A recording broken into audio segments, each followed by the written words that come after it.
fucking Tuesday. We got Lay in the building. We got Cap in the building. Cabs can't make it tonight, but he's here in spirit on Lay. My man, just chilling, brother, chilling. What's up, Cap? How you doing? Doing pretty good. Is that and the father goes shamefully? That's my son. And the other guy goes shamefully. Orion goes, that's my father. Choose fear and hate to run your life. Something you can't do. That was wrong with me from the beginning.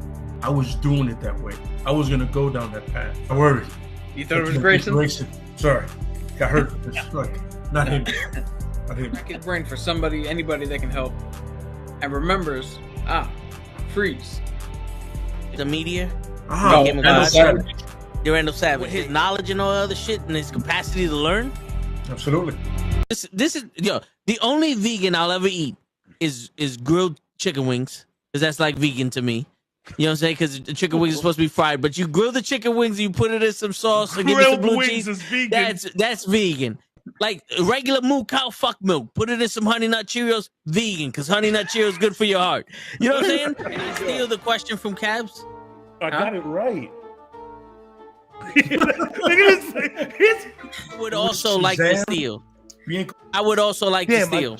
I would also like to steal. You're too late. Wow. I stay loose, I stay hype. I stay loose, I stay hype. I stay loose, I stay hype. I could do this all night, cause I do what I like. Yeah, I do what I like. Yeah, I do what I like. Sipping goose, sip is right. And I go with the flow. Yeah, I go with the flow. Yeah, I go with the flow. Cause I know I'm the show. In the zone, here I go.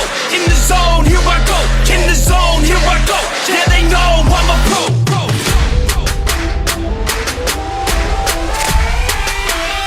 Let's go, let's go!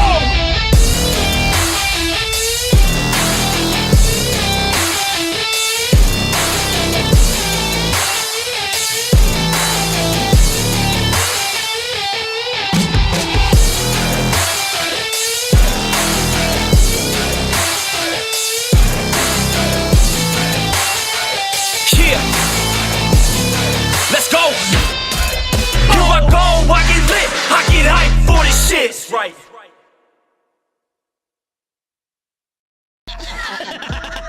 Word. He be like, I got a left elbow and a right elbow. I can break your face with an any elbow. Make sure that you get elbowed in your elbow with an elbow. Got the arm ball, get the phone ball, get around with the bomb with the bomb ball. Daddy's gonna take you to Jersey Shore. You know how I know they're married? Because they got the same father.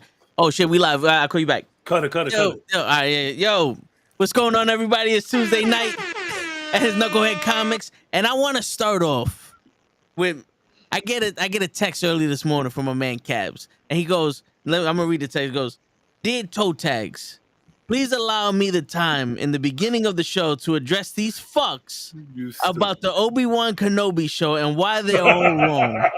So Cabs, now is your time. All right.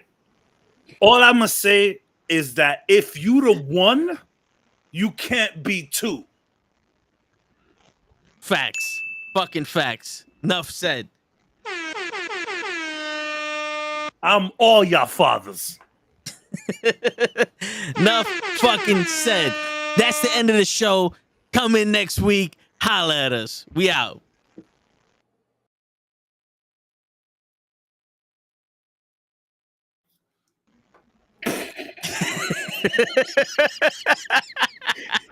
Just did black screen for like 5 minutes. Be like, damn. So they really left, huh? I promise.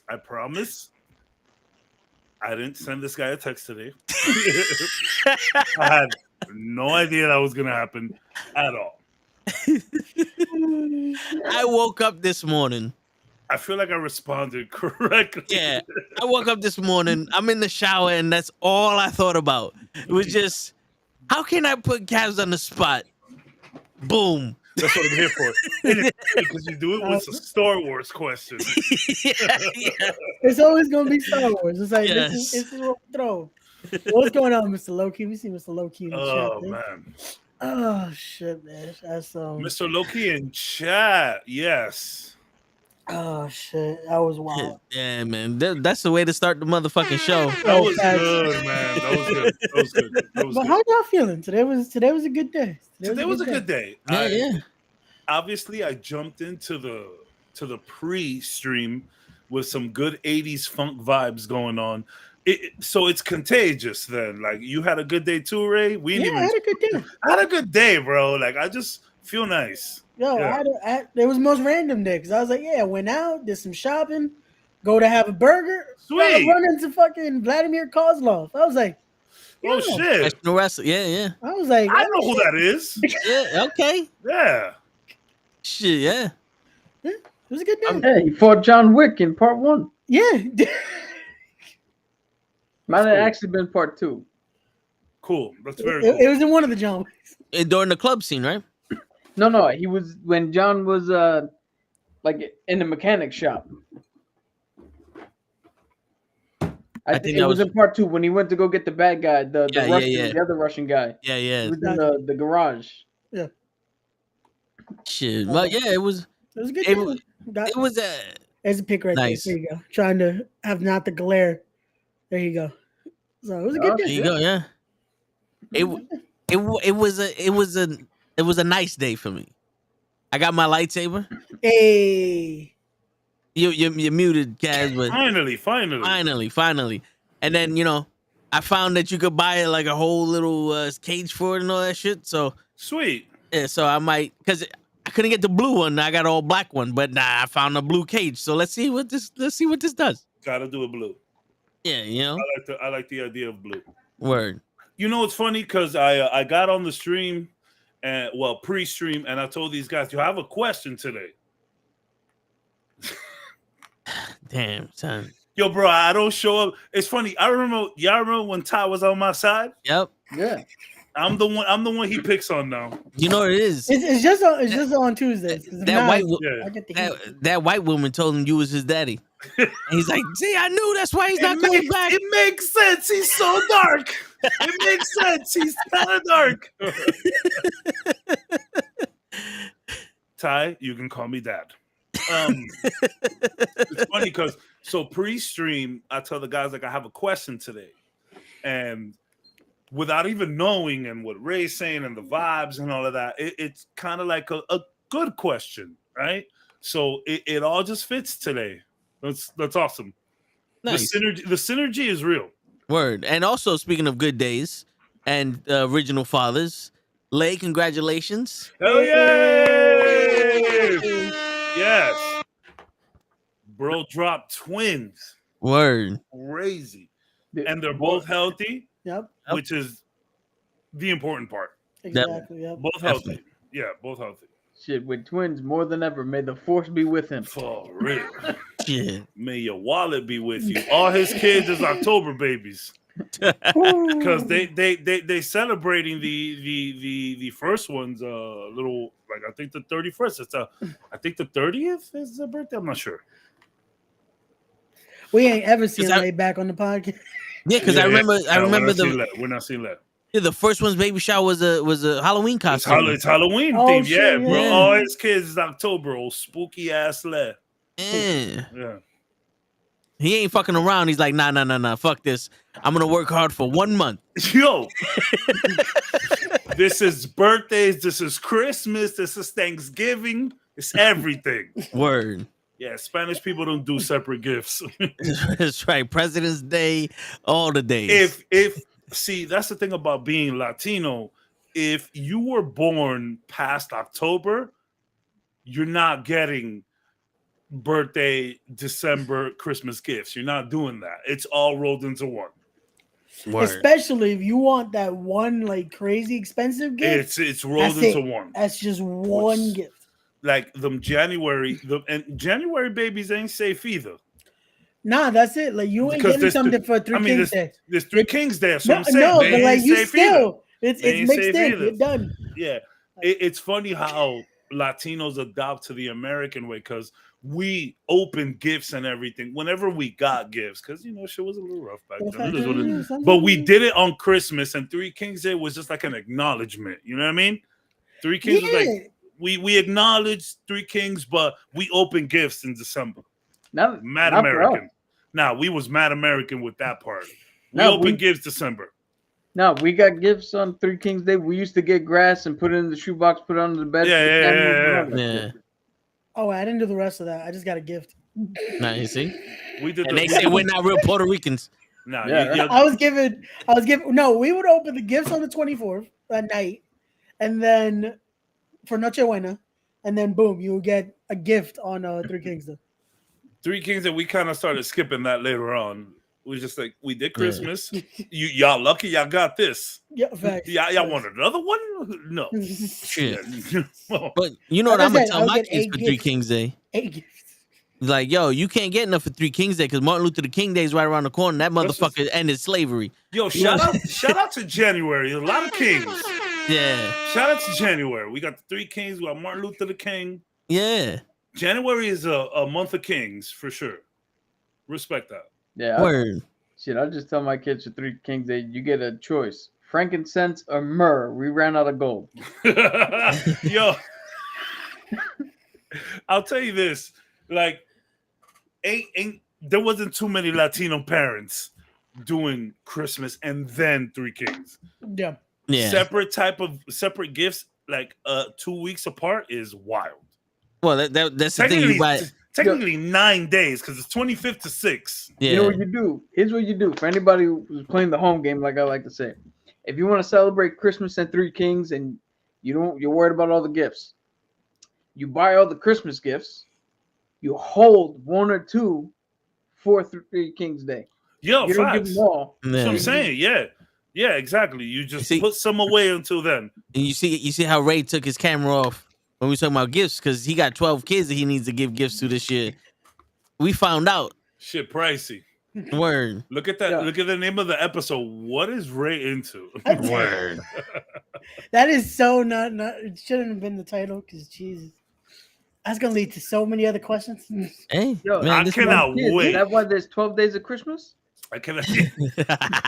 Damn, so we got mad kids on this podcast. Word. Let's just drop a double. Word. We got mad kids on this podcast. Oh, shit. Yeah. But question of the day. Yes. So, all right. So, I don't even really have the answer for this because it's a good one, but it's a tough one, at least for me. So, oftentimes we're asking stuff here like, we're talking about self, right? Oneself, like, what would you like to fix? Would you like to work on? What do you do when you're this? What do you do when you're that? I have a question for all of y'all. And although y'all monitors your screens are off, I hope I can hear. Yeah, I can hear you. What do you like about yourself? What's a good thing about yourself? See, we keeping the good vibes going. What's a good thing about yourself? Like, what do you like about yourself? What's the one thing that you're like, you know what? We don't need to work on that. Yeah, I told y'all. That's hard. It is. It's a hard question.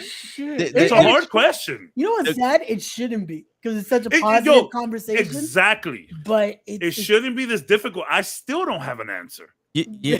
The crazy shit is. I got one. Give me a sec. I reflect so much on myself. One of the things that I actually do like about myself. Go for I'll give it, you please. a few. I'll give you a few. Let us know. One, I'm too hard-headed to quit something. So it's going to get done no matter what. It's going to get done. Yeah. Two. Hey, Mr. Loki, that's really nice, man. That's really good. Hey, that's really good. There you go. Yeah. Two, my confidence. Yes. And you are 6'5". Yes. And three, it's I've learned that no matter how hard shit is, it's not a skill, Taekwon. That is a skill. It's not a skill. Hold on, but here's the thing though.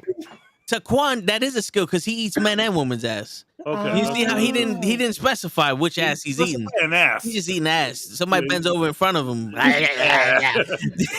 He's munching on that shit. You thought I was feeling you? That's why he was mad at you. You left. He couldn't see his potential meal.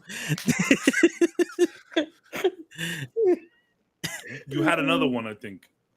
Yeah, just being, just like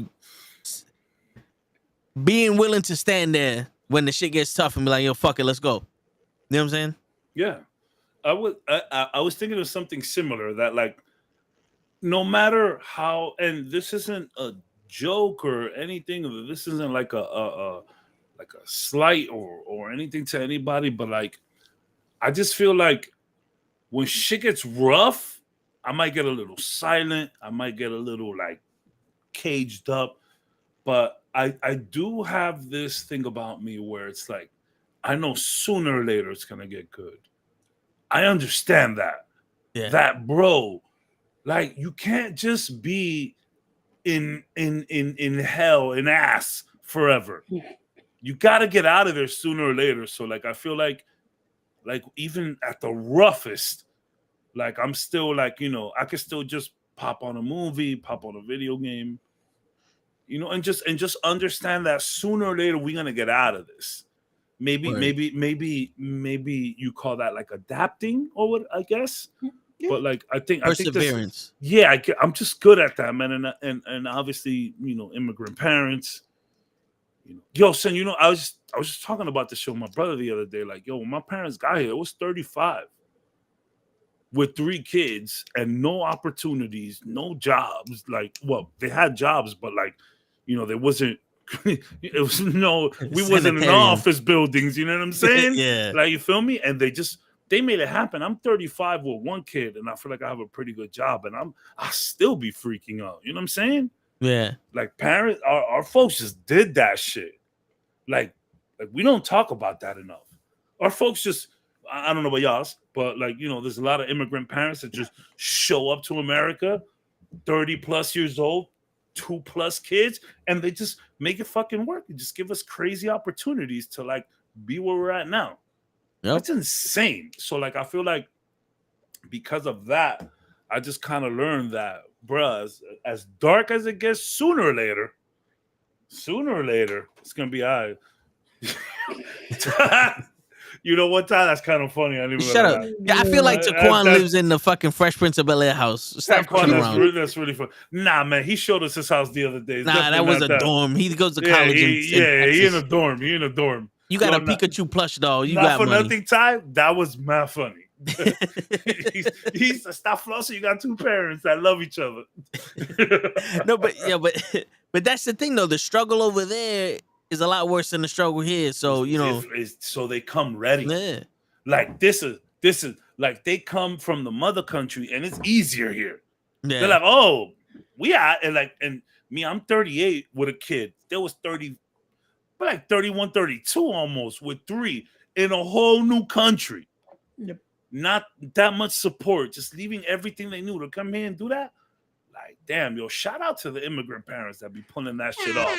They're doing it with no backup. Like, there's no backup. Giving their kids opportunities, putting their kids in a good situation to succeed with school and sports. That's fucking great. Like, think about that shit. That's nuts. I am here in America, been here for a while. I got a kid, I'm 38, and I'm still just like, what the fuck am I doing? And they just did that shit. Yeah. Maybe I didn't notice because I was so young, but I could tell you this, I'd be freaking out with 3 kids right now. I'd be freaking. That's insane. I'd be freaking out. Like, that's the thing. They probably were at the time. They probably like what the, because again they got no backup plan. And I mean like works. you know, freaking out in a new country with No, 3 yeah, kids. yeah, You know what I'm saying? Like, yeah.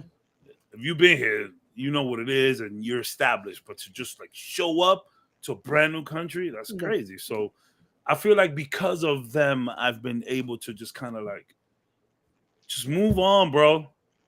Word. Like, it's just like it can't always be bad. No. Yeah. And as positive as we're trying to keep this conversation, that may sound a little like neg, but it's just nah, bro. Like I know sooner or later it's gonna be all right. Yeah. No, but even that is it's a positive connotation of it, because at least you're seeing you still have a reason to keep going. Like there is gonna be that light at the end of this. I definitely look at the future for a lot of stuff, right? Yeah. Like it's those 4 magical words. This too shall pass. Yeah. I was thinking it's gonna be okay, but either way, same shit. I think I got like language. 6. There might be like 6 in there, but yeah, bro, it's like being on the fucking George Washington Bridge with GPS. That shit starts fricasseeing the minute you touch that bridge. Let me go, take this exit, take that exit, jump in the fucking water, go this way, take a helicopter. You're gonna be okay. Yeah, and then it just shuts down like, fuck you, you do it. Like, all right, and then you get to the exit, turn left, fuck.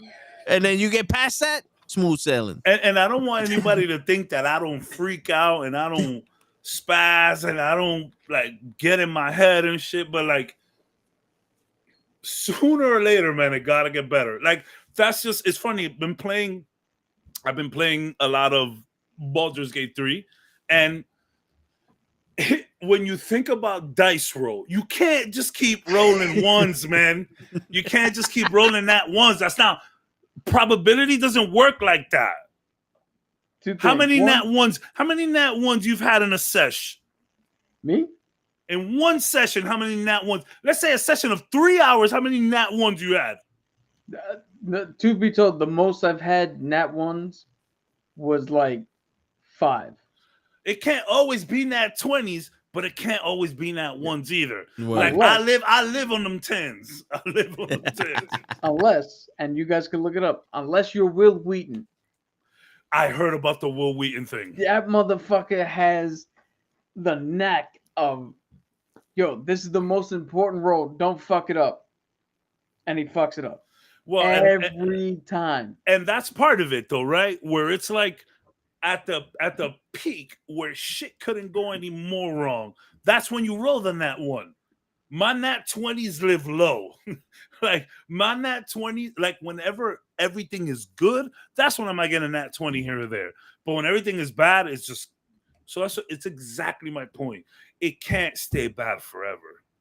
Yo, that's why to that point, that's why I don't like the fact where like everybody gets a trophy shit. Yeah. Because to that point where your nat 20s come in at a time Yeah. when you didn't need it. Yeah. I like for people to be proud that you won, but know when a real victory is Facts. versus a victory. Facts. That's what I'm saying. Wow. That's exactly what I'm saying. Yeah. So I feel like I have, regardless of how bad shit is, just like cool shit to look forward to. And this might sound bad, but like my hobby is video games on top of everything. So like as bad as shit is now, I know in 6 months there's gonna be some release that's gonna, it's gonna knock me out the slump, Chad Ocho Cinco has a viral clip on Instagram. He was doing like a podcast, and he was like, "What did I have for my down? Like when I was down, gaming. Gaming ain't gonna leave you on red. Gaming ain't gonna leave you. Gaming's just gonna be there." Yep. And the fact that no matter how bad shit gets, I could play is great. The only time I really can't play is when my fantasy football team and my parlays ain't doing good. That's the only thing that kind of like overtakes. But like, yeah, bro, long-winded for sure. But that's one of the things I like about myself. No matter what, I'm looking ahead to when times will be okay, because I know they will be okay, and they're always gonna be okay. And if anyone here can get a message, anyone out there watching, chat, whatever, if anyone can get a message out of what I'm saying, is that sooner or later, man, it's gonna be all right. You can't just lose forever. That probability don't work like that. I mean, the dice don't work like that. Yeah, the only way you lose forever is if you quit. Exactly, and that's what I'm saying. No matter what, I'm gonna just keep going because I know soon. Keep rolling them dice. Now, granted, don't keep rolling them dice and bet in the house. Roll free dice. This isn't gambling talk here. I'm not saying keep gambling until you hit. That doesn't work. If you have a gambling problem, watch White Man Can't Jump. Yes, because that shit'll. Yes, you can't. Yeah. But life itself, sooner or later you're gonna get something coming your way. All right, I went on too long. Go ahead, Cap. You have yours. Ray, you got yours, or you want me to? No, you can go. It's all good.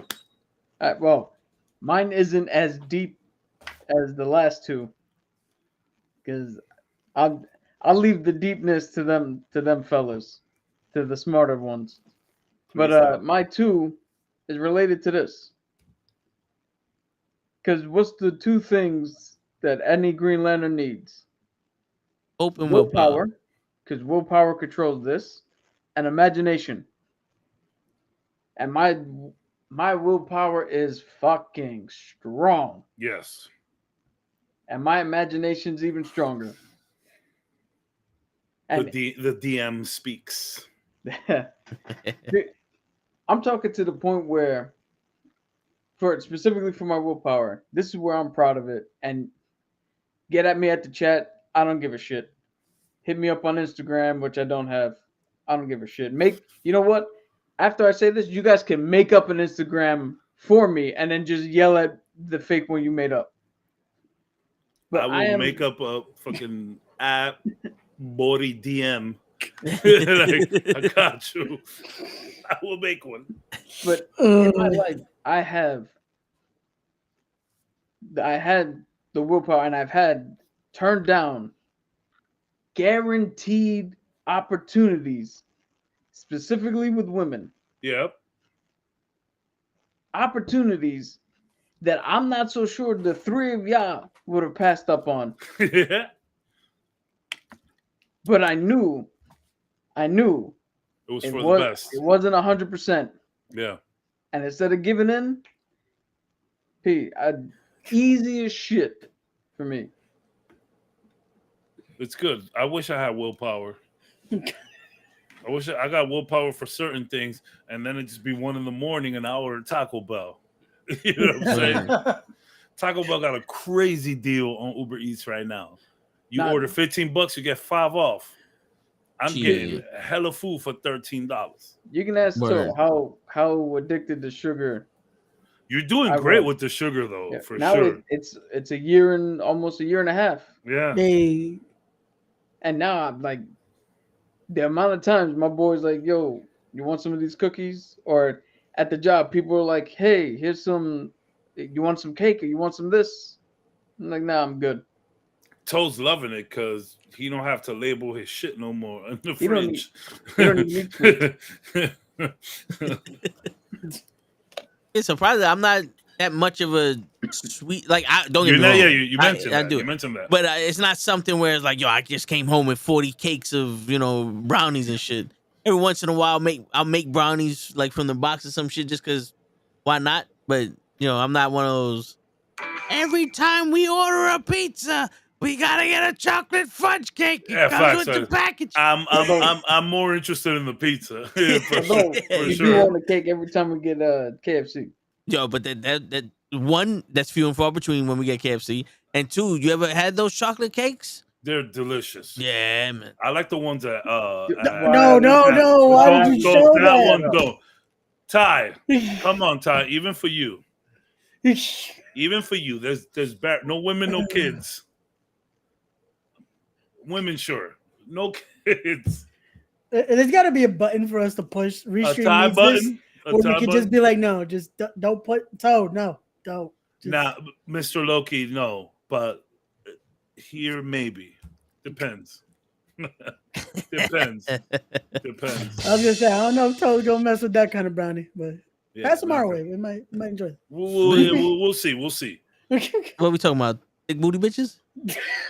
Yeah, sure, Toad. Sure. That's what Mr. Loki. That's what it is. Oh, THC. I thought that was thick. I thought that was like short for thick. You're thinking of the wrong cake. They're like thick style booty. And like, yeah, I'll fuck with that. Nah, yo, thick style THC, thick style booty. Well, look, because it says thick style brownies. There's thick style brownies, and I'm thinking brownies is booty. You know what I'm saying? Great. What are you? Well, yo, listen. I don't have the willpower not to drink or do drugs. Booties. Yeah, I don't have the willpower not to drink or do drugs, but I do have an uncle and a mother that I still think is gonna come out the grave and kill me if I do it. So that's why I never did it. Facts. I hear that. So I hear that. Oh my god, I'm crying. Son. And I think it'd be dangerous if I was intoxicated. Yeah, man. Yeah. Yeah, it's probably better that he. But I mean, the other side, a brownie would mellow you out of anything. I wouldn't want to see you mellow. It's like when you have a rambunctious kid and you put them on Ritalin, and then they're like, and you kind of like, man, I don't want this either. All right, I'd rather you just be hyped. Yeah. I'd rather you just be hyped. Yeah. Yeah, You want yeah. that balance. You want that nice. I'd rather you balance just in be the middle hyped. instead of Live with him. I mean, that's your what I was gonna entire say. life. Literally, I Let was me gonna say know. I don't live with you though, so Cap is over here like maybe a little bit of Ritalin wouldn't hurt. I would not mind. I would not mind a few days of comatose. Yeah. Listen, if I ever take off, I'm gonna be comatose. I No. was literally gonna say I don't live with him, so yeah, it's funny. That's hilarious. No, no, yeah, no. Coca-Cola. Yeah, we can give him Coca-Cola. that kind of Coke. We can just give him not- Coca-Cola, We're not giving him booger sugar. which But, at one point had that kind of Coke anyway. So, Yeah. touche. but Ray, go. What Yeah. do you like about yourself? What's the one thing? It's similar to Toes. It's my commitment to whatever I put myself into. Nice, that's Like good. it's to me, it's my bitter. Like it's a double-edged sword when it comes to things. Because you don't know when to stop. Yeah, that's Yeah. my issue. Like Yeah. if I'm committed to Fuck it. something, I'm fucking in here. Like Yeah. with the podcast, a lot of times I've legit been here with Toes sometimes, and I'm like, Yeah. but I'm committed to fucking finishing the podcast. Word. So it's like my commitment. Toe sleep talks. I I don't can't- even know when he be up sometimes. Because the crazy shit is motherfuckers don't realize I may be like this, but I hear But everything you every- fucking saying. I promise you everything. He Yeah. knows exactly what's going on. Yesterday I was out a few times and I'm responding to motherfuckers. Yeah. I'm like, Oh, yeah, damn, man, yesterday that's we just didn't notice. Yesterday I did not notice at all. Toe has written answers inside of his eyelids. That's what he's looking at. It's just the generic Universal. five. The generic 5 answers he's just gonna give. Like, yep, it's Show's fault. Yep, Word. Larry, Fuck John it's Cena. Show's fault. Fuck John Cena. Somehow it's always Show's fault anyway. So it's just Yeah, like word. It works to just say that too. It's funny to think that some of the things you say the most is it's Show's fault and fuck John Cena. Yep, Word. it's legit You beef. say that a lot on podcasts. You really do. Not even just in podcasts, just in life. Yeah. It's Show's fault. Just Yo, so, people need to fucking know this. They think that I'm fucking around, but it's the fucking truth. Why you think I'm trying to get Ray put through a table so damn much? He starts what following. I do? You see? What did I do? You know what you did, It was a motherfucker. good day. Shit, we trying to answer Cav's questions over here. I answered. We answered. We're good now. We're good. Shit. We back on Thai time. We back on Another demon time. another thing I like about myself is that it's Show's fault. No matter what happened, no matter wherever you be, it's Show's fault. I think Show might also like that about himself, that he knows it's his fault. I think he also might. Yeah, it's Word. just me. That's how he knows that. You know what? He's still in the conversation because it's, Yeah. Word. it's his fault. Niagara fell. It's Show's fault. Nope. So that's how the falls are created. Because Yeah. The one thing is not his fault is your package is getting home. That's where he shines. I I don't know because told him again this shit. I don't know. Today the motherfucker decided to come up late. Yeah, both said that shit at the same time. I So don't that's know. a clip right there. He said, As the I clip don't of the week. As the clip of the week. I don't know though, because like that's how you know we've been doing this too damn long now. Because it's like facts, for Damn. sure. I was about to For timestamp that. sure. Word. That was fucking funny. Wow. That was very funny. Oh shit. That was These great. these guys are texting each other. No, I'm writing the timestamp for the clip of the week. Good one.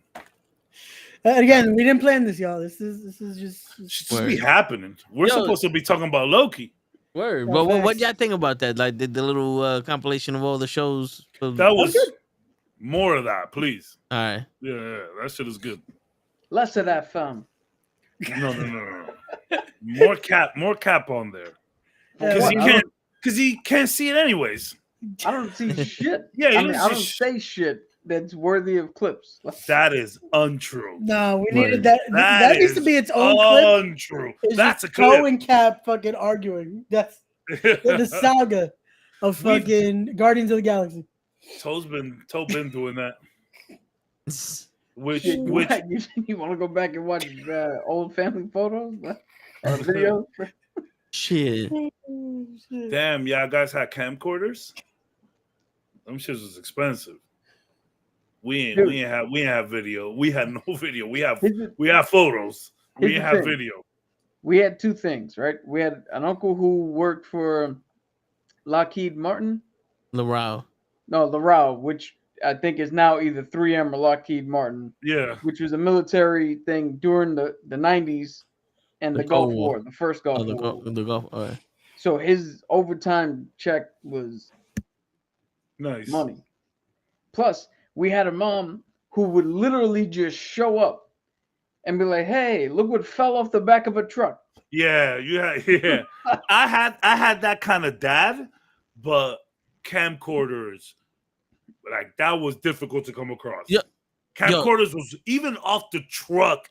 Camcorders was expensive, especially these motherfuckers. The one that you just kind of like held like this, cool. But these motherfuckers, them shits was expensive. Yeah. Yo, I ever tell you the story about my watch? No, please. Shit, I was going to high school, and my mom comes home and goes, "Here, I got this watch for you." No, this shit is nice. She tells us the story of how she got the watch. She's going to get a haircut with the South Bronx, her cousin's house. She cuts her hair. And these two dudes about to fight. And my man takes off his watch and gives it to my mom and says, "Here, hold that." She goes, "All right." She takes the watch and keeps walking to my cousin's fucking house, gets a haircut, comes home and says, "Here, this guy gave you a watch." He's like, he said, "Hold it." He never said, "Stay there and give it back to me." Yeah. I hope he didn't lose the fight, because then he lost the fight and the watch. I really hope he made it out on top that day. Jeez. Jesus. Hopefully he won the fight, turned around and said, "Fuck, I lost my watch," and took that guy's watch. Yeah, something. Because that sounds rough. So my dad was, he used to like fix electronics and shit like that. So my dad knew some shit that fell off a truck. My brother knew a guy. My brother used to hang out in Queens a lot. He knew a guy who was like the master of shit falling off the truck. So this guy had it all. And when the PlayStations were $299 plus tax, man's had them off the back of the truck for $175. Bruh, in 1996, that's huge. That's $125 difference. Word. So I was able to get a PlayStation. Like, I wouldn't have been able to get it otherwise, because no one was hawking them and selling them for the cheap, or nobody knew what. No one knew exactly. We didn't know what to do with this gray machine. We just knew that you could play games on it, and the shit is $300. So to be able to get one off a truck for $175, original box, this was some Fast and the Furious shit. Like, these motherfuckers pulled up on cars and took down the truck, because that shit was like unheard of. And yeah, man, I remember I wanted to, like, I was able to get a video game with it, because if it was $300, we was playing whatever game with it. Like, you ain't getting the game for a while, but it was $175, so we was able to use a little sum and get a game. I wish the games fell off the truck. Nah, those did not. Those was regular price. There used to be a spot where we used to live, where the game came out on Tuesday. Show up the Thursday before. Here you go. Just don't play just don't go online. Yeah. Oh man, those mom and pop shops were the real heroes. Yep. Because GameStop couldn't do that. Even if you begged, you could have told GameStop, "Yo, I'll give you $500 for this game right now." They couldn't do it. Do you remember that the X-Men, the Wolverine movie video game? X-Men Wolverine Origins. Yeah. One of the best fucking games ever that shit is top tier. With the creators of Spider-Man are making a Wolverine game. Watch out for that. It's gonna be that. I hope. But I went to GameStop to buy that game when it came out. I didn't pre-order. I just went in and bought it. And the only copy they had was a pre-order that they were holding for someone. And the guy behind the counter was like, "That's the only one we got." So I'm just about to walk away. His boss comes out and sees me leaving, like, "Sir, what were you looking for?" I was like, "Oh, the Wolverine game. You guys don't have it. That's cool." And she looked. It's like, "We got one right here." Damn, and the dude was like, "We're holding it for pre-order." And she looked at him and was like, how long has this been sitting here? Yeah. The guy Okay. was like 3 days. Oh no, Oh, get He out turned of around here. and was like, Yeah. sell it to this man. He Sell ain't it coming to- in. yeah, fuck that. Yo, I thought they was gonna give you the pre-order under 24 hours type shit. That would have pissed me off. Yeah, if it was But- like the same day, like You know what's crazy? I had pre-ordered a game, and this was 2017, and shit got real bad for me. And I remember, I think I asked my mom to buy me the game. Like, Mom, I don't ask you for money anymore, but I'm kind of hurting right now. Buy me this game. It was Destiny 2. And I had put the $5 to pre-order, and I never, they called me like 2 years later. I promise you, 2 years later. Maybe they didn't have my number correct, or I don't know what happened. They called me 2 years later, and they're like, yo, this is the GameStop down here on 8th Street. Yeah, it was on 8th Street that makes sense. That was the T-Mobile where I was at, where shit got really bad in 2017. They're like, yo, we just got like $5 here from you from like a pre-order that you made a while ago. And I'm like, man, you guys didn't really do a really good job calling. And I was like, nah. They're like, nah, man, we tried, bro. This is like the first time we get a hold of you. And I'm like, okay, cool. And I was like, so they go, you still got the $5 here. You just come buy something or put it on a new pre-order, whatever. And I was like, yo, what was the game? They were like, Destiny 2. I was like, wow. And yeah, they called 2 years later. I went in there and just like bought some whatever, like little like used game for like $20 just to claim the 5. You know what I'm saying? But that's crazy. The only thing GameStop ever told me was, yo, this brand new version of NBA 2K, we'll give you $5 for it. 75 cents. We'll give you $5 for it. They're really bad at that. Yo, bro, I gave him 2 Xboxes and like 18 games because I remember when the fucking And you got Xbox One came out. You got $37. Yeah, they were like, yo, we'll give we could give you the new Xbox for like $450. It's really bad. It's $480. But that gave me the fucking Xbox and let me get my shit. Let me keep my shit. Like I've literally gotten a game from GameStop, full price, $59.99 plus tax. Opened it, played it one time. I was like, nope. Took it back, selling it, and they're giving me $30. Like, I'll take the half, but same day, you can't throw a 45. Wrap this shit up in some weird ass plastic and sell it again. But literally, no, the whole. I actually saw a documentary on like video game, the ESRBR type shit, like the people who do like the ratings, the pricing, and how the value works. And because the thing is, you have to kind of monetize that stuff. Because back in the day, the days of the Nintendo, Sega's, Ataris, yo, they would buy these games from Nintendo and shit like that at whole price, maybe like $20, maybe $30 a pop, and they sell them shits for $89 and $100. So they had to do something about that. And you could create a video game, mass produce that shit, and just sell it as well. You need no license, no nothing. You could have just. The Nintendo era was wild like that. So they kind of had to monetize somehow, but like, damn. Yeah, but that's how we had the most fucking games. It's crazy because I remember like the N64, it was like every week there was a new game coming out. Yeah. And it was always something. And now the Xbox Series X, I think there's still only the same 6 games it came released with. Games are a lot more difficult to program now, so they take a while, and people make big games and shit like that. And you know what it is too. Like there was a lot of surprises that we used to run into because unless you had like a Game Pro magazine or an EGM or something like that, you didn't really know what was out there. So you could go to a store and see a game that you didn't see last week, and you're like, "What the fuck is that?" No, it really used to be like that because you would be like, "Oh, all right, cool." Like, we didn't have magazines. Yeah. Like, I mean, that's all you could have had, a magazine that'll tell you that. Like a Game Pro. Do you think about that shit, bro? Like, we used to see a magazine, a piece of paper, still images and screenshots, and make our decision based off that. That's fucking nuts. Yep. You could watch a trailer. You could watch someone streaming the game.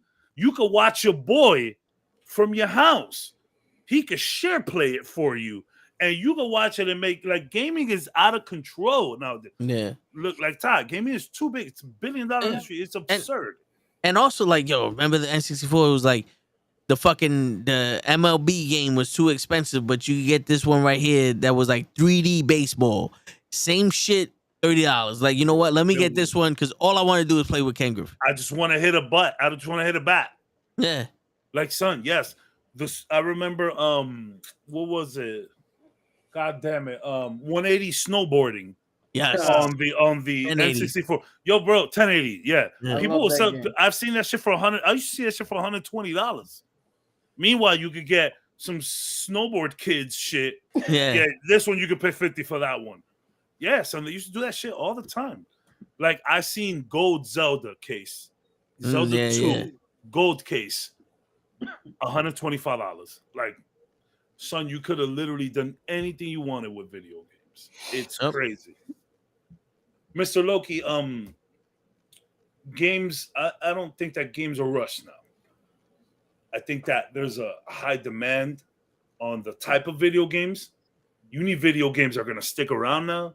You need video games that are going to give you trophies. You need video games that will give you long-lasting play lifetime. And because of that, we have a lot of developers that are into crunch and trying to make games all willy-nilly, and some games come out incomplete or whatever. But back in the day, you know, you could beat a Mega Man game in 10 hours if you was really about that life. You could beat Mario in 5 hours if you was about that life. The problem is you wasn't paying the 60. Yeah. You older, you got a job, you tired. That $70 hit hard now. Yeah. And back in the day, games would come out broken all the time, but there was no fixing them. There was no updates back then. Game came out broken, it was broken. Yeah. The Bart Simpson game for Nintendo, the second level in the skateboard when you're trying to get through this shit's broken. Broken as fuck. You have to like look up crazy ways to do shit. You know what I'm saying? Like, yeah, we had no patches. There's nothing like that no now. Patches, like, there was no nothing. Now there's everything. Yeah. That's like, and no, what Daquan just said, that shit Bart's Nightmare, that's the one tie. That shit was broken in the second level. Yeah. Broken. But nah, Daquan's right with about getting a game in a different platform. I remember it was like that with the TNA game. The first TNA game they put out, you would get the PS2 version, it's one story. You get it for the 3, that's it. Yeah. You're playing a whole new story. It's like, wait. Yeah. The same game. What the hell happened? The Aladdin game. The Aladdin for Super Nintendo, the Aladdin for Sega Genesis was two totally different fucking games. And the graphics were different. Yeah, two totally different games. Two totally different type of gameplays where the Super Nintendo focused on more of his like athleticism and like swinging on shit, which was revolutionary at the time. To be able to grab something and swing on it is insane. Yep. Meanwhile, Spider-Man 2 just dropped where you're zipping around New York. And the Aladdin for the Sega Genesis was more of an emphasis on like the slashing, more a bit of a platformer. It's crazy. Yo, you want to hear something crazy? Please. I remember playing the wrestling video games. Yes. And being super impressed when I ran to the ropes and the other rope shook. Yeah. It's bro. Mind-boggling to me was being able to like jump out of the ring. Yeah. And then like jumping out of the ring was incredible. And then when you had like other games like progressing more where it's like we could walk in the outer ring now. Yeah. We could like walk, we could like, yo, you got 20 seconds to get back in there, but you could walk around. And it's like you stay there 20 seconds, it's a DQ. Yep. That's crazy. And then they walk up the ramp. They upgraded that, and then it's like, oh, now you have weapons around here. And now you could take someone's head and bash it against the railing. Yep. Like that little detail was so absurd at the time. And then you have whole type of I think it was SmackDown where you could grab a person, throw them to backstage. Yeah. Yep. And now we're just battling backstage. Yo, the progression of the wrestling game is incredible. One of my favorite wrestling games. It's an unlicensed wrestling game that no one. Yo, Ty, don't even say that word. Don't even say Shenmue, bro. I'm gonna talk to you about Shenmue. Shenmue is one of my. Oh man, this guy really did that. One of the craziest wrestling games. It's an unlicensed wrestling game for the PlayStation 1. It's called Power Moves Pro Wrestling, and you could get on the turnbuckle and do your taunt. So like you're in the turnbuckle, you're doing your taunt, and back in the day, if you were getting on the turnbuckle, you were jumping onto a guest or do like a move onto another. That's a guest into another fighter in the ring. Power Move Pro Wrestling let you do it outside the ring. Yo, there was a dude named Area 51. And he would scream out he would go, Area 51. Yo, that game was some luchador, like high flying shit. Bruh, that game is incredible. That is such a good game. Yo, this shit reminds me of WCW versus the World. This is PS1. Wow. Look, you just outside, and then like you could slam people onto that railing right there. Bruh, this game was crazy. For a PS1 game. That's wild. I mean, look at how boxy it is. It's super fucking. But at the time, we would have been like, yo, the graphics was crazy. Mom, look at this. It looks real. Yo, didn't we say that with every game growing up? I was like, yo, Power Move Pro Wrestling is a 10 out of 10. Yo, bro, WrestleMania 2000. I remember seeing it. And it was like, yo, this shit is crazy. Yeah. And then fucking No Mercy came out. The same exact game. But it's like, yo, they sharpened up the shoulders. They're round now. But yo, WCW NWO Revenge. Yes. Oh, man. That just took shit. I don't think. That one you could make your own player. Hot take. There has never been a better wrestling game than WCW NWO Revenge. And this isn't some boomer shit. This isn't some... I don't be on that shit. I respect new school. But yo, WCW NWO Revenge was perfection. Yeah. Because you had basically it was what WCW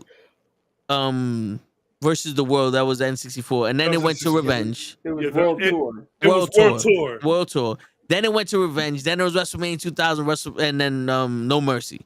All four of those games are the same exact games, just different players in it. Just a little bit more polished and a little bit more players. The best fucking games but ever. But the Revenge was like...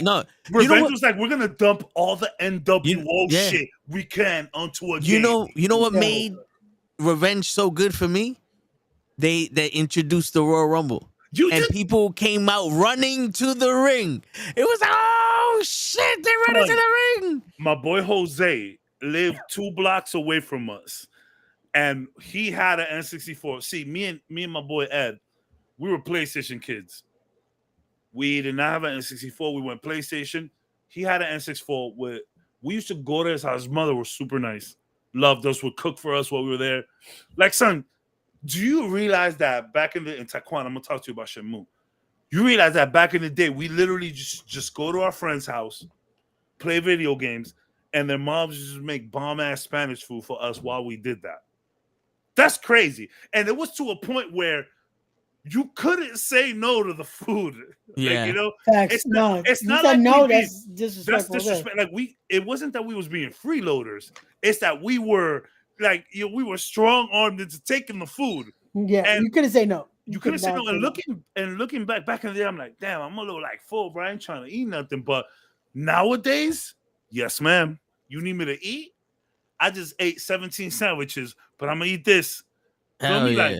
And just WCW NWO Revenge with some white rice, beans, and some fucking bite is crazy. That's a crazy vibe. Yo, you know what we used to do? We used to go out on our front porch in the summer, put the TV and the N64 out there, run Perfect Dark, GoldenEye, WrestleMania 2000. If you lose, get the fuck up. Somebody else take the spot. There were plenty of times motherfuckers be walking down the street like, yo, who got next? Yeah. And we be like, you got next. Yeah. I never got to do something like that. That sounds so cool. That's That's essentially LAN parties before there were LAN Yeah, parties. yeah, That's what you was doing. Like you was just doing couch co-op, but outside.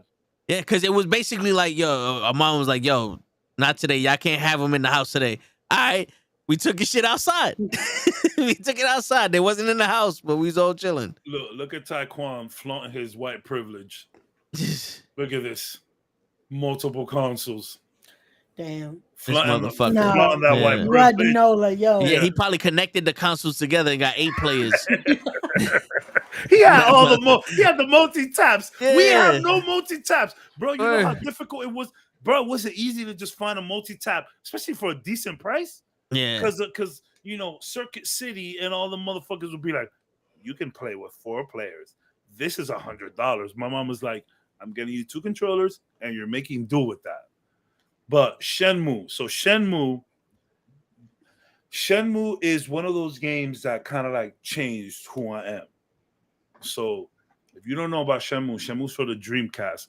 It's like an $80 million budget. You are Ryo Hazuki. You're a Japanese kid.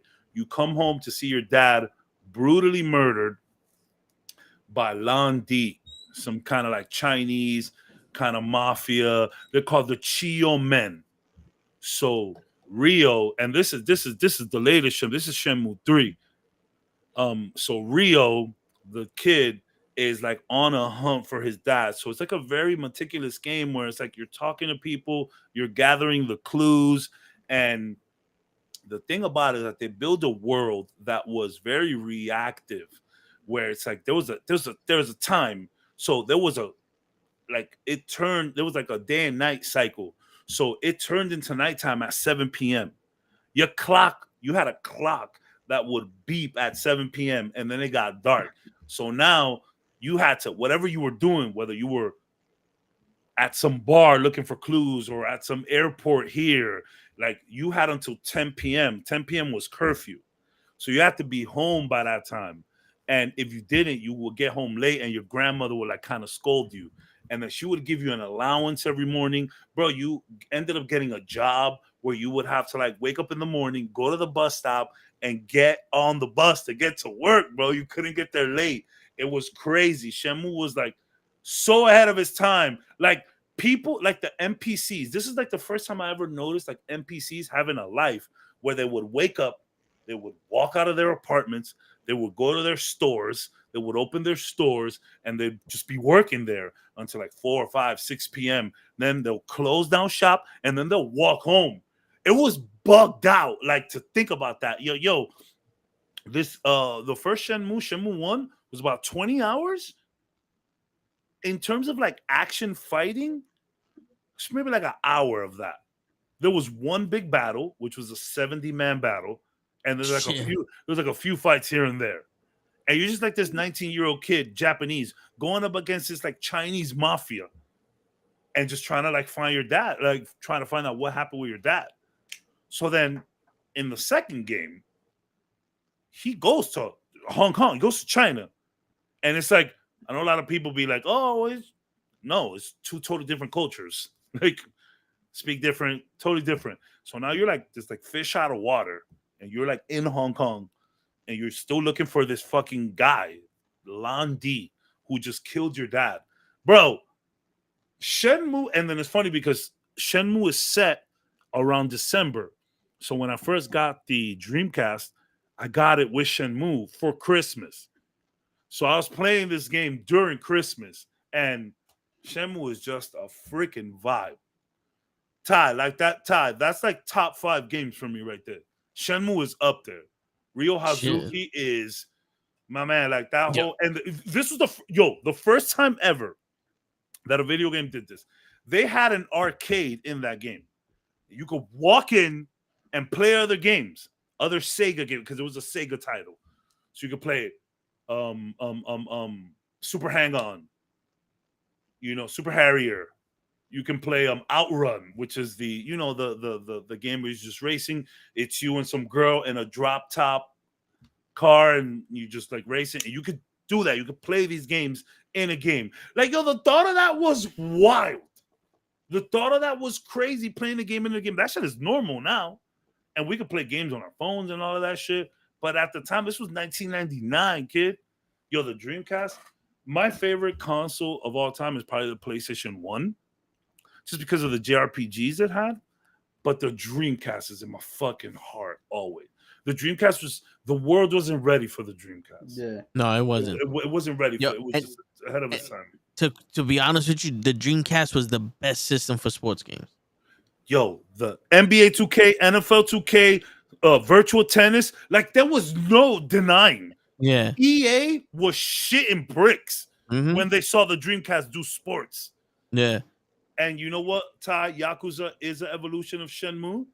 I played Yakuza 0, Yakuza 1, Yakuza 2. I started 3. Yakuza is also very near and dear to my heart. By the way, Yakuza. You guys know that dice game 456 CeeLo? Yeah. That's a Chinese dice game. Really? Yes. In Yakuza 0, they have a game that's like that, and it's called Si Wu Lu, which is 456 in Chinese. Oh. 456 is the best hand that you can get in that game. Okay. CeeLo is Chinese.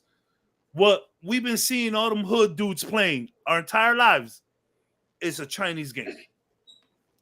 Like Wow. Sega, what Sega has done with Shenmue and Yakuza is top tier. I'm sorry, guys, I turned this into fucking video game talk. Dude, It's we're all here good. nerd We love it. man. It's all good. It's all I good. turned it into video game talk. Let's talk about Loki. Shenmue so good. This works because remember, this is also part of what is Ray into. And again, like I showed 2 seconds ago, You've been So, playing. What yeah. you been playing? Spider-Man. Spider-Man. Spider-Man, it's still trying to get Mortal Kombat in there because I bought it, played the first week, and then gave up. So I was like, let me try to still play more Mortal Kombat 2. Because of 9. I'm a Street Fighter kid. I did Yeah. Street Fighter 6 heavy. I dropped out of it, of course, but I actually have my boy Ed. He's been working hard on Street Fighter 6. He's in platinum. He's literally trying to get to master with Ken.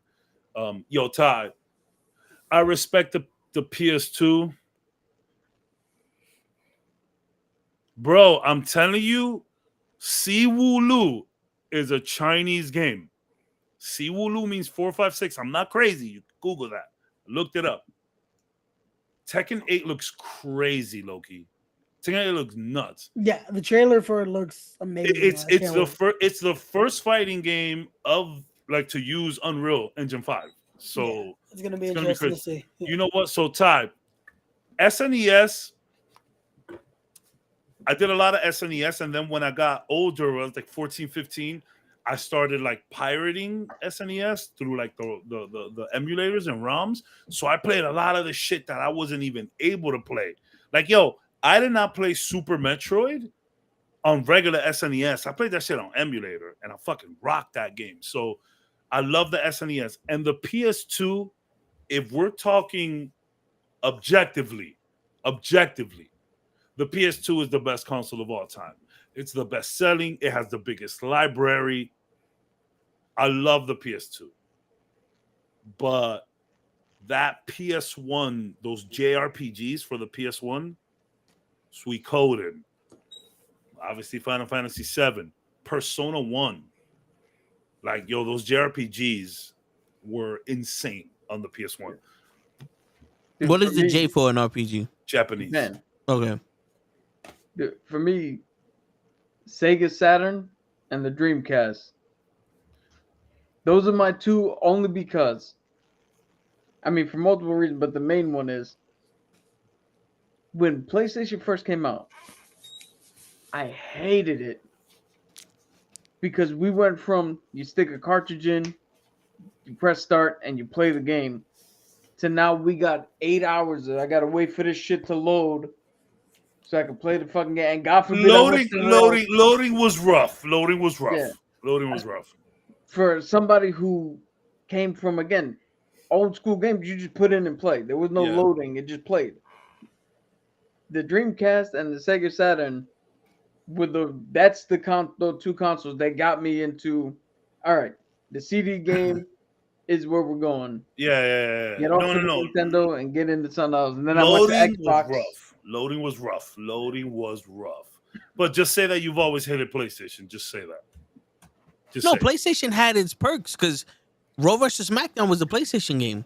Yeah. For a while, outside of N64, the only good wrestling game was in PlayStation. Thunder sucked. Oh yeah. Yeah. Thunder WCW sucked. games tanked after Yeah, they that was- lost THQ. They peaked there, and then it was like we're just going down. Well, you know why? Because it was so hard to play the game. SmackDown games was really good though. Yep. It was so hard to play the game, and their graphics went backwards.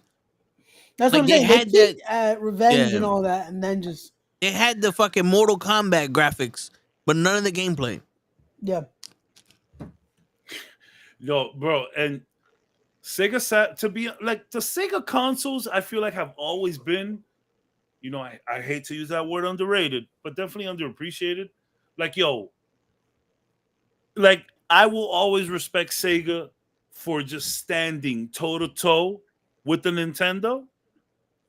Like, they're like, bro, Sega, yo, Genesis does what Nintendo don't is one of the craziest lines you've ever heard in your life. That's a bar right there. Yeah. That's a bar. Yo, and the fucking that big ass shit that was like a VCR that you could travel with, the Sega portable shit. The Game Gear. Yeah, yo, that shit was you're playing the game. It wasn't like, oh, this is a mini version of Sonic. No, this is the same Sonic you played on the Sega Genesis. That shit had color.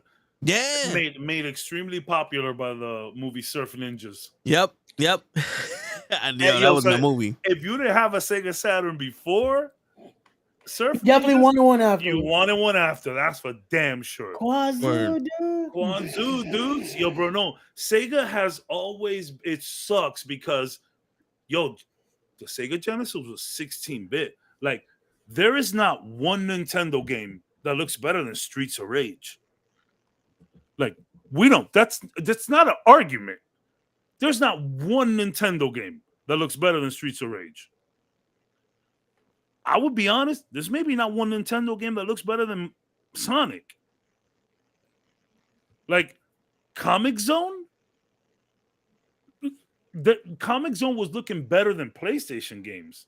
Like, what the Sega Genesis was doing was crazy, but Sega Genesis had horrible sound. Yeah. The sound was not good. And people were just kind of used to their... You know what I think happened with Sega? That's Super Nintendo, though, Ty. I'm talking about Sega. I'm talking about Sega Nintendo. Donkey Kong on Super Nintendo, and for sure, no. Yeah. There's a bunch of, like, Final Fight on Super Nintendo looks better than Sega, for sure. I'm talking about Nintendo. But Genesis. Even the TVs, I forgot what they're called, but like they're not like the regular tube TVs, they're like VDR or some shit like that, where CRT? It's CRT TVs. You know, they actually did a test. Like, if you run the HD TV in 720p and that CRT TV in 720p, that old TV looks better than the fucking HD one. Because they were made for that shit. Yeah. Because if you put one of them old consoles on HD TV, it's gonna stretch, it's gonna, you know what I'm saying? No, you need to put that shit on a box TV. Yeah, and it's like you get the perfect pixel range. Yeah, and the colors are deeper. The details are actually a little sharper and all that other shit. Oh yeah. Like, people don't realize, like, right now we're playing Lords of the Fallen. Nice. And I'm like, damn, sometimes this game gets choppy, but I think that's the network, whatever. Then the game stops playing and I'll be in there like, yo, the graphics on this shit are crazy. But mid-game, I can't tell what's what because everything's moving so fast and it's like I'm not even... Frame rate. Yeah. Frame rate. So just put the game on frame rate, on performance mode. But back in the day, you was playing Mario Brothers. Remember when they made Mario 3D? I remember just running around playing, shooting people like, yo, the graphics on this shit are crazy. Mario Kart, this shit always. That shit's crazy. This game that you spend $2,000, $3,000, $5,000 on, you can't appreciate it until you stop playing it. Yeah, facts. Because frame rate. I tried to do with Spider-Man. I had to put performance mode because if not, one of the things with Lord of the Fallen, even though some of the move, like the sword still swings slow, whatever, the overall movement is just so fucking fast. Yeah. that it's Because sometimes that Lords of the Fallen is more Sekiro than it is, like Elden Ring. no, it's its own thing. Yeah, I hear you. I hear Because you. I'll tell you right now, you were saying how the game you're talking about changed your life. The only game that I played, I mean, there's games that I played that I absolutely love, but Elden Ring is the life-changing game for me. Oh, I love that. That shit just happened last year. I love it. Yeah. Because you know what it's Elden Ring taught me a valuable lesson that I didn't know I needed to learn. And Lords of the Fallen tried to emulate that, but I think they missed the mark a little bit and they went too far back in the Souls-like category. But that's not to say that it's completely bad. The co-op is way better because we could just jump in and play the entire fucking game. Because fucking Elden Ring, you had to fucking slice, you fucking put your name down, and yeah. You can only be in there to fight a boss. Once the boss is gone, you can't. So if you beat an area and you kill the boss in there, the main threat, you just keep riding. No, well, in Lords of the Fallen, yeah, you just as soon as you bring in the way it works right now, you can never play Lords of the Fallen main story, but if you build the character, you can jump in with me. Okay, and go from level 1 to 999 and beat the entire game with me, never touching your shit. That's cool. I love that. I love that. But yeah, Elden Ring now, if the boss was done and then you try to come back and put down a sigil, it won't let you do it. What was your favorite boss in Elden Ring? Oh, my favorite one was what the fuck, Placidus? The dragon is the one where it's the secret area. You had to go back in time. Yeah. I wish I would have fucking screen captured it because I went in there and lost, got my ass handed to me, right? And then I'm watching the video. I'm like, yo, how did this? I'm like, yo, how do people beat this guy? And I watched somebody use the fucking lightning storm spell, the red lightning storm that he uses. And I'm like, yo, where the fuck do I get that? So I got it. I leveled up. I went in. Yo, I am not lying. I melted his ass to the point where he didn't even get into phase 2. Nice. I drained him dude, it was like 30 seconds. I drained his bar so fast that he fused out for phase 2 and then came back in and died. I was like, yo, this is fucking... Elden Ring was incredible. One of the ones that... My favorite one was... You can get her as a... What are those fucking things that you could summon? Damn. The spirit summons? It feels like it's been so long. Elden Ring was just last year. The spirit summon. Tifa, I think it was... the Black Knife Tish. Yeah, Yo. That was one of the coolest fights ever. She's so dope. Dude. Me and my boy, we're fighting Melania, right? Or the Blade of Miquella, and we're fighting her together. And we're sitting there like, yo, we're on the verge of getting her. And my boy's like, yo, I think we got to do it separately because he's not hitting as hard, and I'm nerfed being in his world. So we're not hitting as hard. He's like, yo. He's like, let's get out and let's do this same time, still in, on the chat, but I do it in my world, he does in his. I dropped my fucking mimic and I had the blasphemous blade, and the mimic started doing unintentionally because it doesn't follow what you do, it just does its own thing. But the mimic started doing what I was doing. And we just started blasphemous blade, the Taker's flame. We just both started Taker's flaming her ass the entire fucking thing. She got stunned. She couldn't move. And me and him are both yelling. We're like, yo, I got her. I'm in the second phase. He's like, all right, I'm getting it. I'm in the second phase. And I had just beaten her. I was like, yo, I got her. I got her. And then I'm listening to him. I'm like, yo, come on. He's like, I got hit. I'm like, heal. It's fucking amazing. I had to do that with the fire giant. So my boys all wanted to like help me do the fire giant, and whenever you partied up and went together, like everything just got more difficult because you got extra bodies in there. So we could not get the fire giant like that. So I was like, yo, fellas, do you think I'm gonna just I got it. I beat it on the first try. Now, granted, I had my own mimic, you know, the mimic that is like you. So my mimic played, because your mimic plays just like you. And I was doing a lot of like, the name of my character was literally Lerot James. I was all about rot. I had swords that made you inflict rot. I was spewing rot. My shit was dragon rot head? everywhere. Yeah, my shit was rot everywhere. So I was doing rot. My mimic was doing rot, and that fire giant didn't know what the fuck was going on. Like, bro, I must have spewed so much rot in that game. It was the best. Dude, I remember playing it the first time and getting to Margit, the first boss. Mm-hmm. I'm like, yo, because I didn't know. Which was like one of the most difficult bosses. Jesus Christ. Yeah, I didn't know. This was my first ever Souls game, my first ever From Software game. Oh shit! I didn't know how it was played. I didn't know why it was played. Like I said, that game taught me a fucking valuable lesson. So I'm getting that, and I'm like, yo, this game is stupid. How the fuck do people play this? This shit's not fair. I can't do this. I can't do that. This is fucking dumb. And finally, eventually, I beat it, and we're going on. Toe was like, yo, let me jump on this Elden Ring to help you out. And I'm like, yo, you're not gonna fucking like this game, bro. So he jumps on. I was like, here, you know what? To help you out, here's the fucking Rivers of Blood katana. Go, because like I don't use the bleed. Yeah. I was literally the Black Flame. Great slice. Or lightning. Those are my two go-tos. So I give it to him. I'm watching him go up against Margit for the first time, and I'm like, yo, good luck.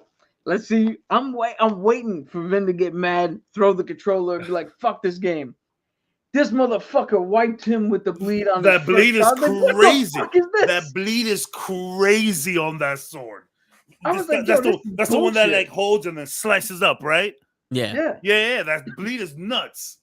And it's I think if you chose samurai first. Yeah, that's what I did. You chose samurai. You had that sword. Margit was like nothing, and even Godric was like easy with that.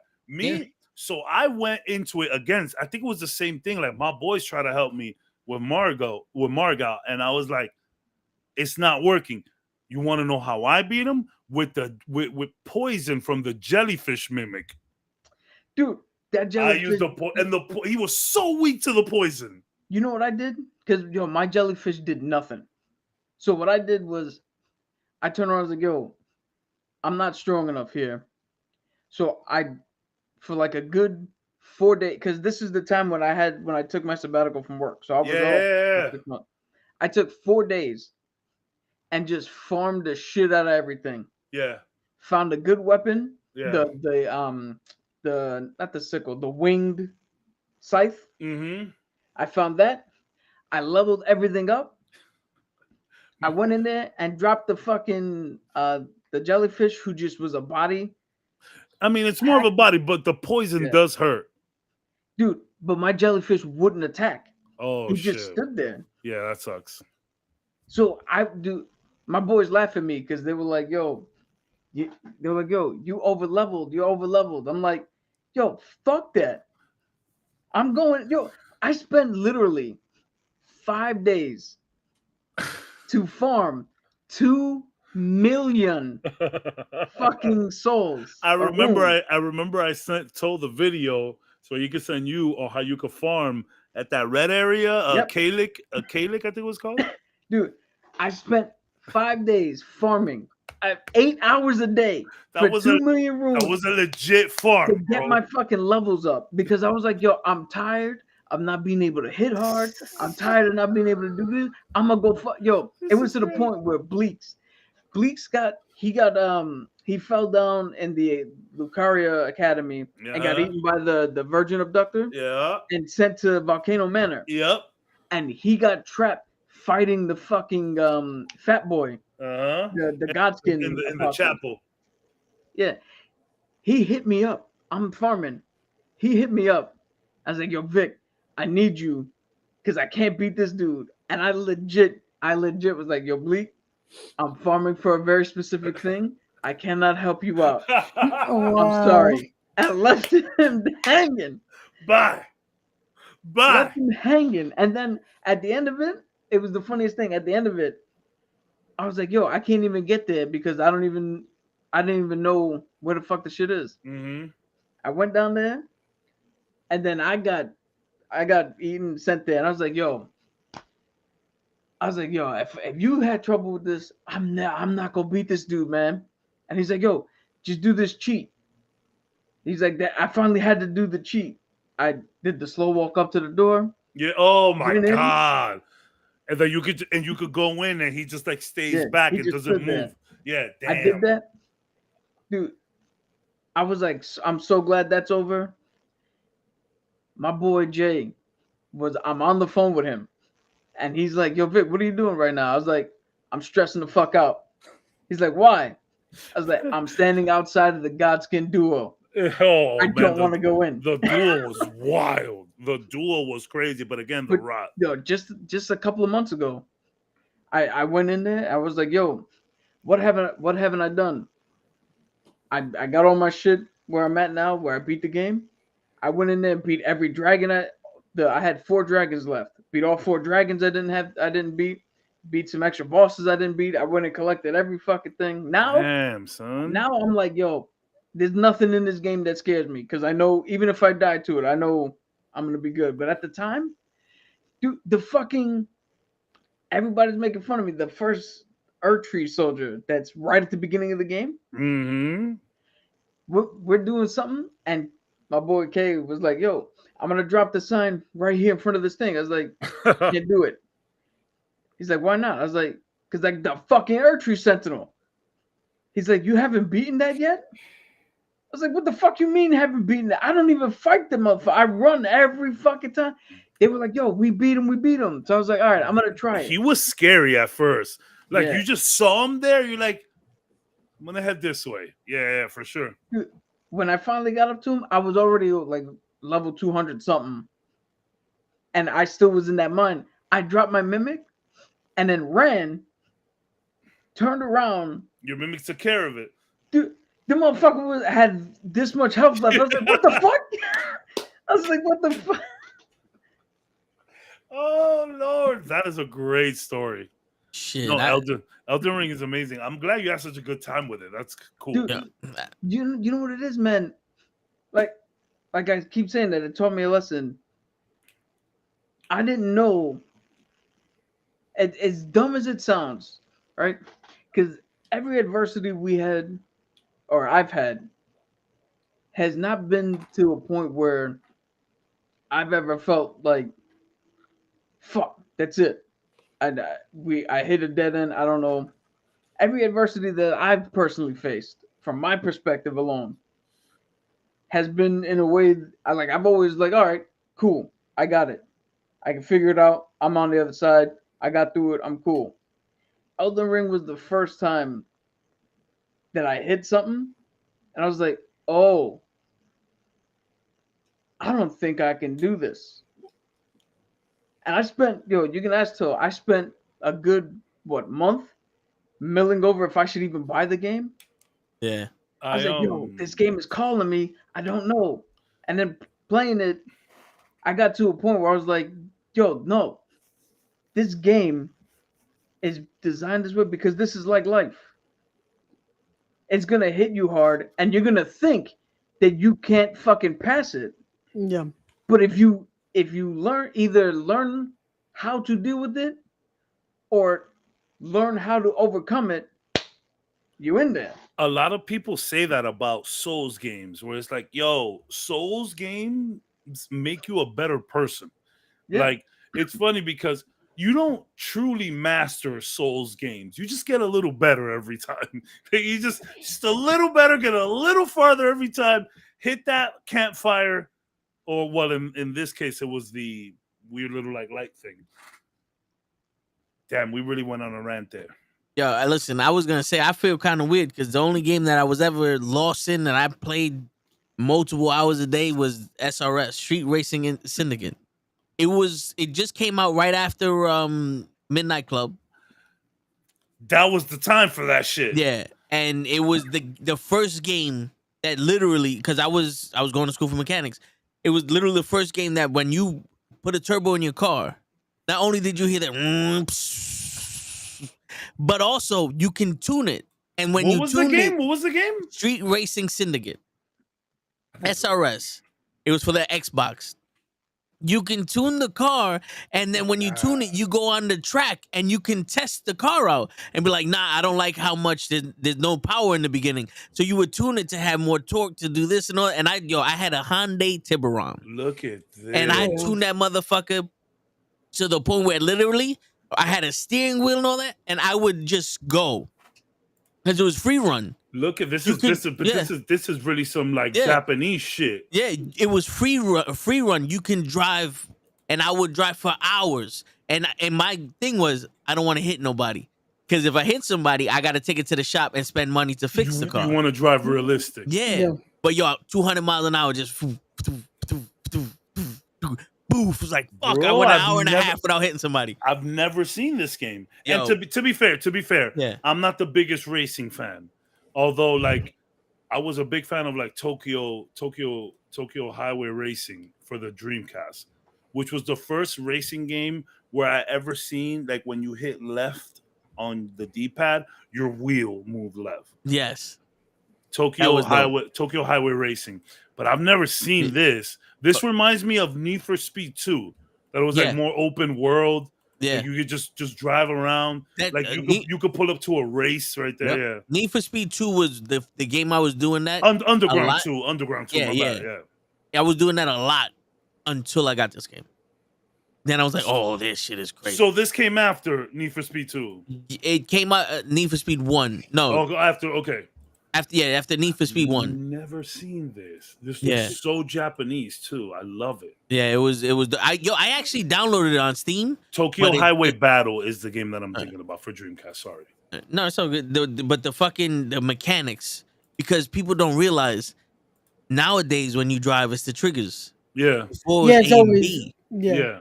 And it was different. Like I'm trying to drive. I'm like, yo, how the fuck do I move forward? Yeah. And I bought it on the computer, so I had to use the mouse and keyboard. I said, this ain't the same. Nah. So I adapted my controller to it, and I was like, no, this still ain't the same because I'm not getting that vibration. I'm not feeling the road. It's like, fuck it, that's a game I'll never play again. But there's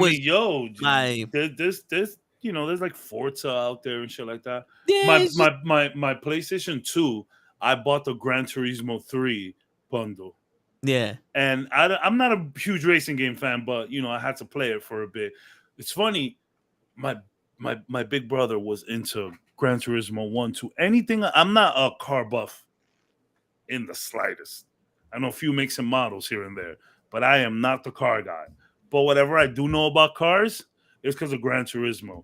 And in Gran Turismo, you can legit go inside of your car and like work on your like gear shifting. Like you can open your gears up for longer speed, but for like higher speeds, but like less fast, like less acceleration, like just more over time speed. Yeah. And then you could like, bro, I remember like my brother used to like really get into it and like set everything up. He used to do like those endurance races that were like 250 laps. I'm like, yo, you about to race for 5 hours? And he was like, yeah, so what? He's actually on his way. Like my brother's trying to like build this like man cave, and he wants like a setup with a steering wheel. Yeah. Like he wants the whole shebang. Yo, dude, I'm gonna help him make it.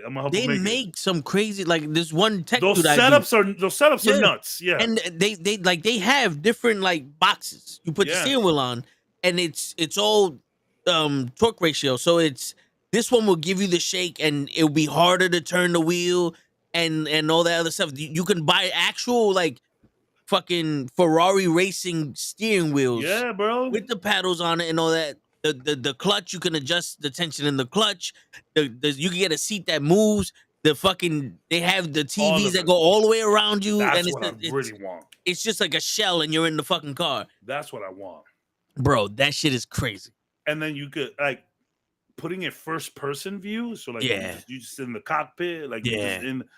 No. Like racing games.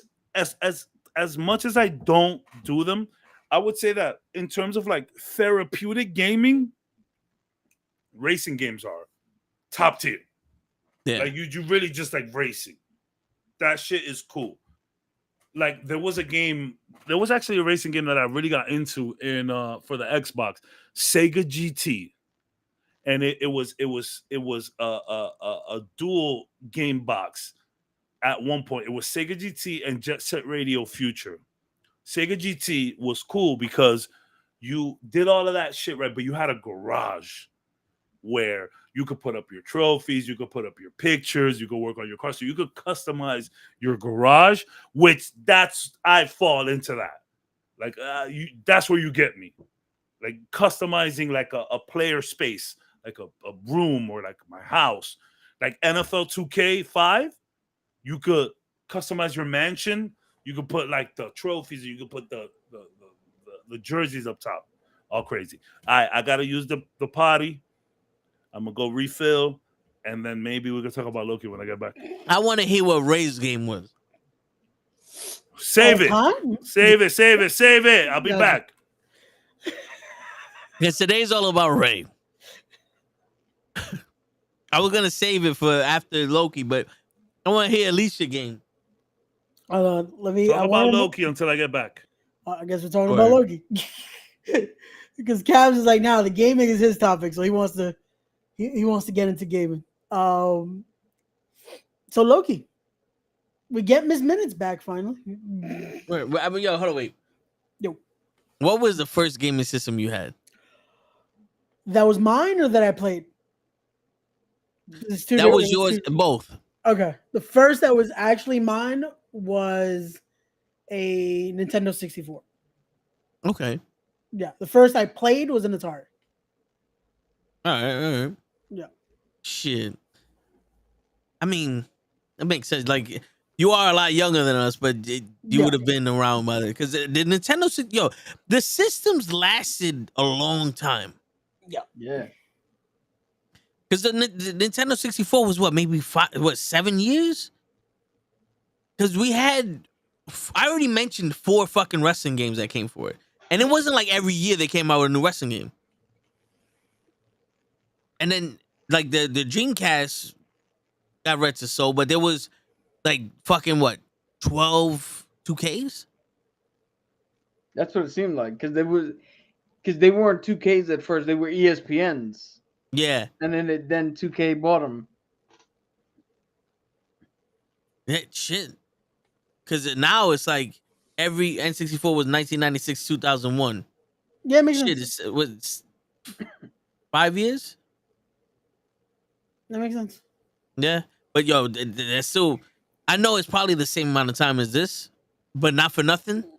I had the Xbox, 2 years now? Yeah. Xbox came out 2 years? And already I'm like, I can't wait for the next one because this shit's garbage. You know what it is? Because now it's more, we're prone to upgrades. Look at what we were saying earlier when it came to certain video games that it's like, yo, it can't get better with these graphics. Yeah. Now it's like a little shit bothers us now. Yeah. But also think about it. The Nintendo and the Super Nintendo was like, the Nintendo was the old fucking like bullshit characters. You didn't really see nothing. It was like, what am I getting at? Like the football games. It was like little ants running around. Yeah. And then Super Nintendo, you actually seen some of the players. You see some of the Street Fighter was crazy. Yeah. And then you love my Super Nintendo. Yeah, and then you go into N64, 64-bit. It's like, yo, bro, this 3D. It's 3D shit. I'm still waiting for the Ray to upgrade. Word, Pete. Yo, but you know what I'm saying? So it's like, we got crazy shit. Yep. Now, I'm not gonna lie to you. This Xbox Series X, when they came out with Radeon is making the graphics card, is gonna be so much powerful. You could do 4K 120 hertz, and I'm sitting there going, bullshit. Because I'm playing 4K at 30 and this frames dropping like crazy. There's no fucking way that this shit is gonna be 120 hertz. Get the fuck out of here. Like, I got a graphics card that could play 4K at fucking 60. You know what I'm saying? Like, what's going on here? And yo, there's no difference. I'm not seeing a difference between the Xbox One and the Xbox Series X. Yeah. I'm not seeing a difference at all. No. That's the thing. Now we're just so used to it's like it's there has to be something significant. When it came to the older systems, legit, when it was jumping, it was like, oh shit, this is getting wild. Oh shit, this is getting crazy. Like when you go from the N64 to the Super Nintendo, it's like they were so much of a just oh shit. Yeah. Like this was insane. Yeah. And you get into the PlayStation that it's like, okay, now it actually made a difference. Yep. Like And you know, before you go, Cap, the basketball games, when we was playing 2K, I remember when we started seeing the jersey move when you shot. It's like, oh, that's crazy. Now it's like, oh, we're getting more graphics, more graphics, more graphics, more graphics. I'm like, I'm not seeing no difference. Remember there was supposed to be this dynamic sweating shit? I'm like, I don't even see my character sweating. no. Like, what's going on here? Well, some of that is like if you played with the regular NBA players and like just the exhibition match, you'll start seeing that. When it comes to like custom players, it's a lot harder to put all those functions in Yeah. because you have to account for all the different shit that Yeah, the somebody's gonna textures make and all that they versus gotta something edit that's in. already Yeah. established. Meanwhile, fucking, I don't know. they could do all this shit. To me, I see a big difference. The Lords of the Fallen, right? This is the first game, and maybe it's just me seeing it, but Ray, you can like this guy looks like me. You gotta move it. Yeah, I can see it. Go look back. Yeah, right there. Yeah. Or Like that looks like a scanned version of me that they put in the thing. What was that? That was your Elden Ring character? That's Lords of my the Lord Fallen. of the Fallen character. Ooh. Damn, I haven't Ray. yo, I need your game. okay. I was trying to find it. This was like that I played the whole series. It started with this one right here. Oh shit, Ray. Oh shit. Can you see it? Ray. There we go. There we go. Yeah. Oh shit. Yeah. That was basically Capcom saying, "Oh, you like Resident Evil? Well, let's try Resident Evil with melee and samurais." Well, Yeah, bro, the amount of hours I spent on that first one, especially because I remember the first time I played it, I forgot the very important rule of make sure even if it's Save. dead, it's saved. save Save it anyway. Yeah, save. Because the Yeah. amount of times I'm like, okay, cool, it saved it like 2 checkpoints ago, Oh, and there's nothing worse. and it's like, all that is gone. Okay, bro. And people don't realize how like, look, so do it again. Fuck you, do it again. You know how hard it was to do it the first time. That's my Lords of the Fallen. Damn, I'm gonna have to jump on that, huh? Pause. Oh shit, that's not. Well, crossplay is not open yet. They're hoping to start opening it up when the big patch drops. I think this Thursday. Sure. I mean, just to play it at least. You Oh know? shit, Mr. Loki, is it? I'm gonna have to watch that. Yeah, Onimusha the anime. Yeah. Onimusha was my fucking shit. Like, Yo, Peter, the Legend of Dragoon. That's what I'm saying. The JRPGs, bro. PS1 era. Like JRPGs, brother. Like I'm telling you, that's what helps me give the edge to the PS1, the JRPGs. Like if I could just look at a list of them. Yo, Parasite Eve was also a really good game. It was like a RPG Resident Evil almost. But like yo, son, oh my goodness gracious. Vagrant Story. Oh, Legend of Legaia. What the fuck? I can't believe I forgot that. But Suikoden was obviously also. Well, Legend of the Guy was Super Nintendo. I believe it was Super Nintendo.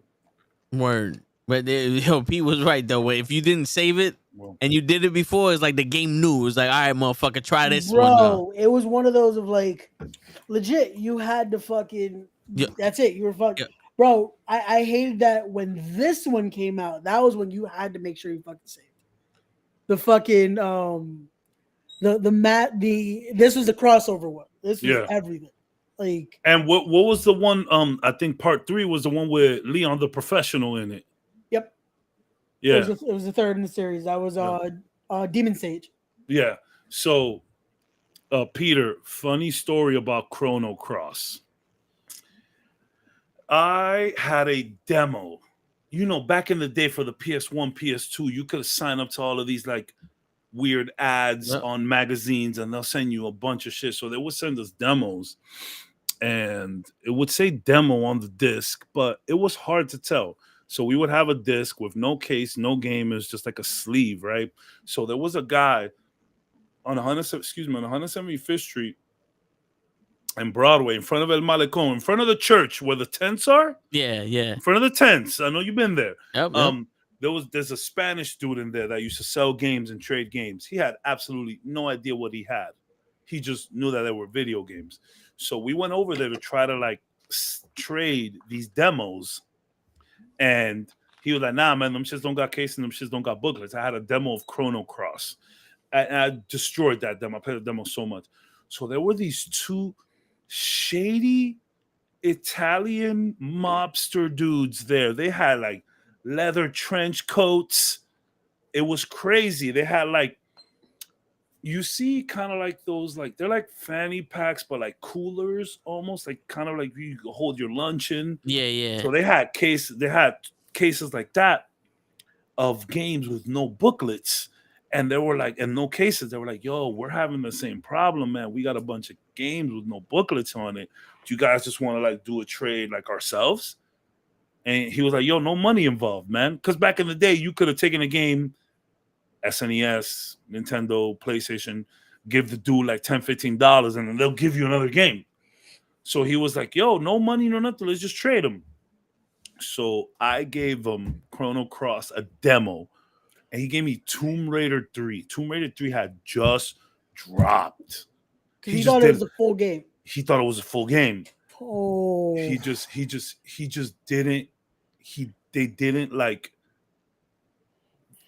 didn't know. You couldn't tell. So like Tomb Raider 3 had just dropped.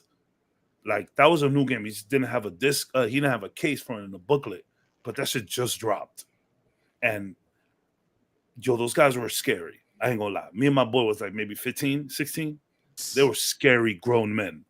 Like they had leather jackets, leather like they were like dusters. They was like dusters. Yeah. Like they was very Italian. And Just we just they hit the wrong truck and then you know what's great? Peter, the not for resale sign for some reason on these were so small. It just I wish I could bring Ed on here right now because Ed traded his game. So Ed traded his demo for Puzzle Fighter, which was the little Street Fighter characters that on the side they have like it's like Tetris almost, but with Street Fighter characters. And he traded it for that. Yo, dude did not even care. They just, oh my god, the demo disc for this is PS2, but the Metal Gear Solid 2 demo disc, I played that shit so much. I played that game so much. I promise we're gonna talk about Loki. I know, yeah. Ah, it's good, bro. We in the game talk now, so it's fun. I mean, man, you don't gotta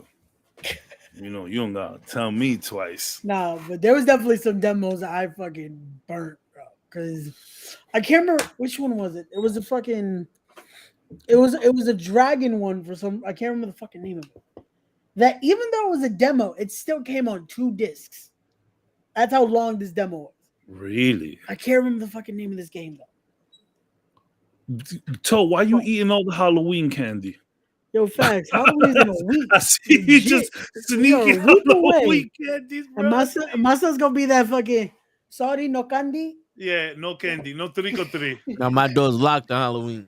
Damn, you one of those motherfuckers that's like, Yo, Trick or treat? Xenogears was wild, and the thing about Xenogears is that the graphics were weird because they had like this like zoomed in look to them, but they were still like sprites. But they did good with like the 3D backdrops. Xenogears was insane. I didn't even play fools. I watched my boy Fern play Xenogears.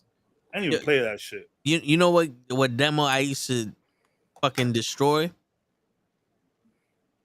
Crazy Taxi. yeah. Yeah. Like that's yo, bro. There's so much. All of that alternative rock, I know it because of Crazy Taxi and Tony Hawk. Yeah. Like that Superman, Goldfinger by Superman by Goldfinger. I know that shit because of Tony Hawk. Yeah.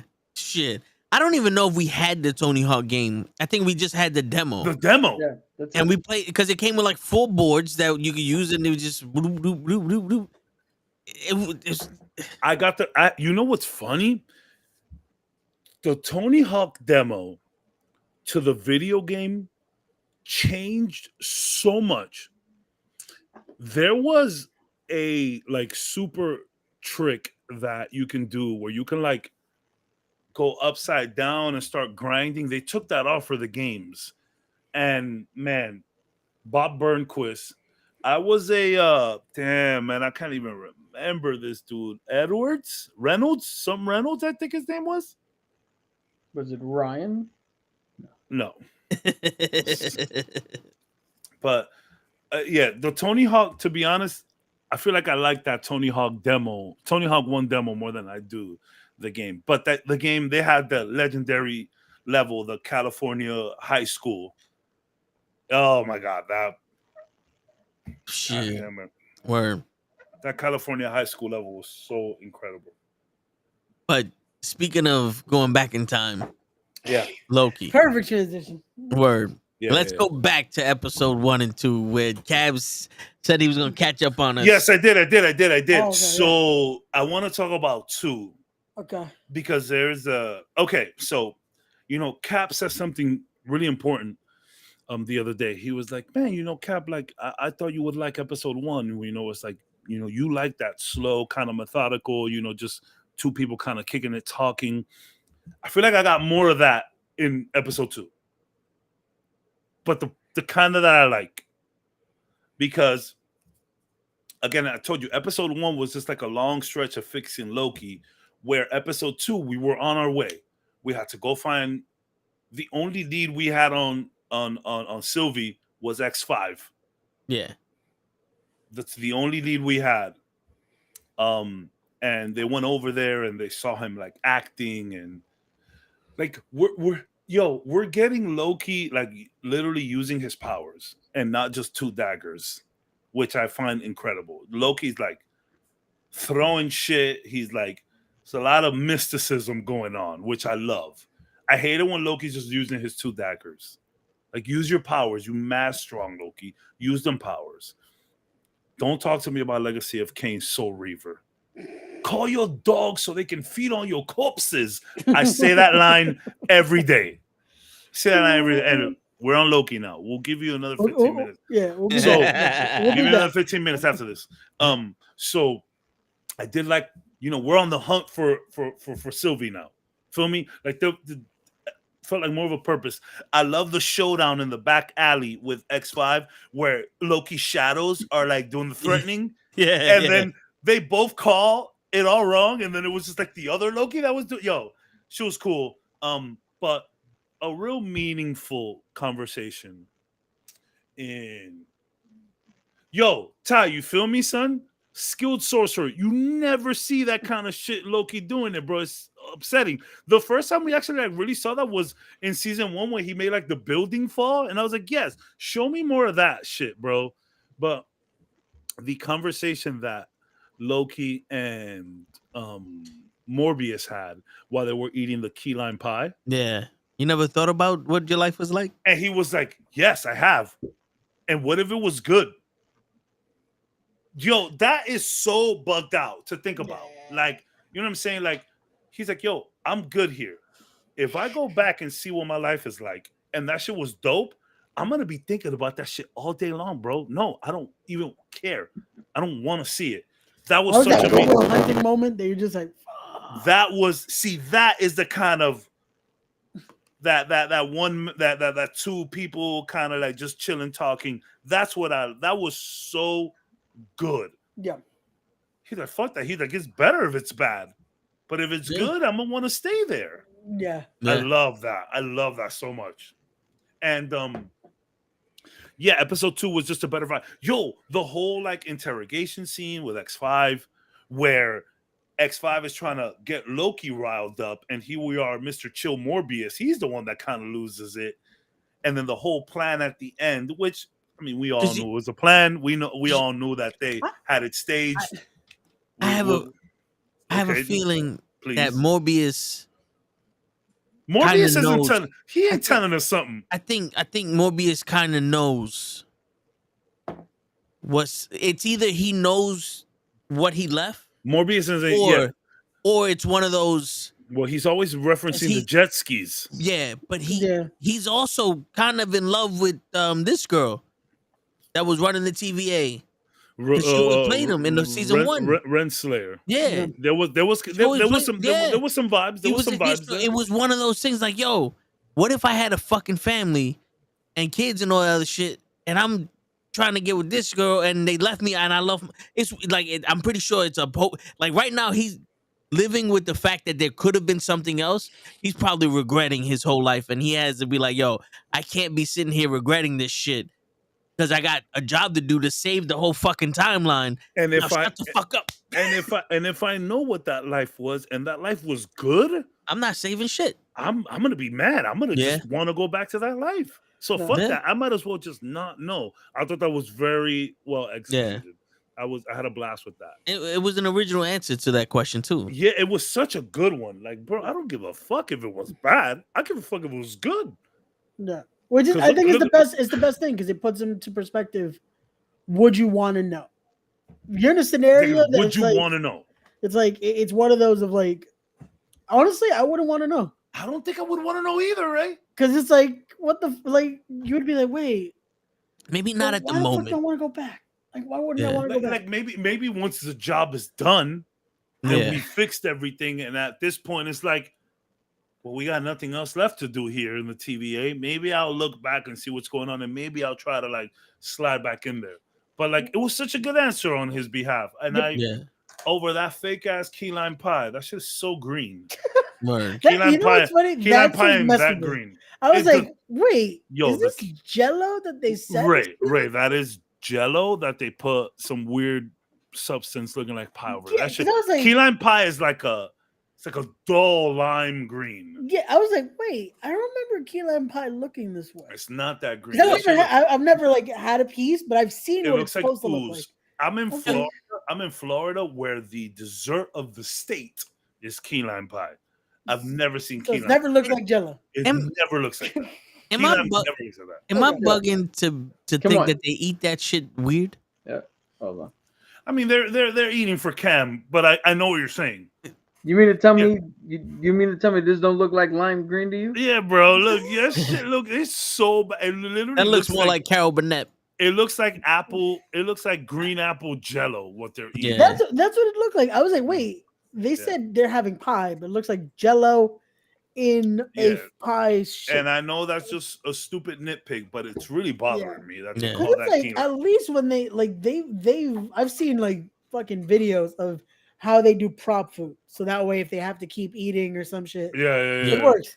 That did not look like they even tried. Nah. You can't tell me they did not have a budget so for that? How crazy would it be if the key lime pie was what was keeping them? So that's what I'm thinking. There's something's going on with the key lime because even the like shots, the cinematography of the key lime pie.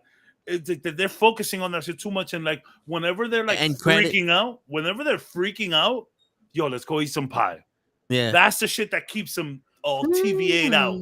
I happen to think that shit did cross my mind. So, but Loki's eating it.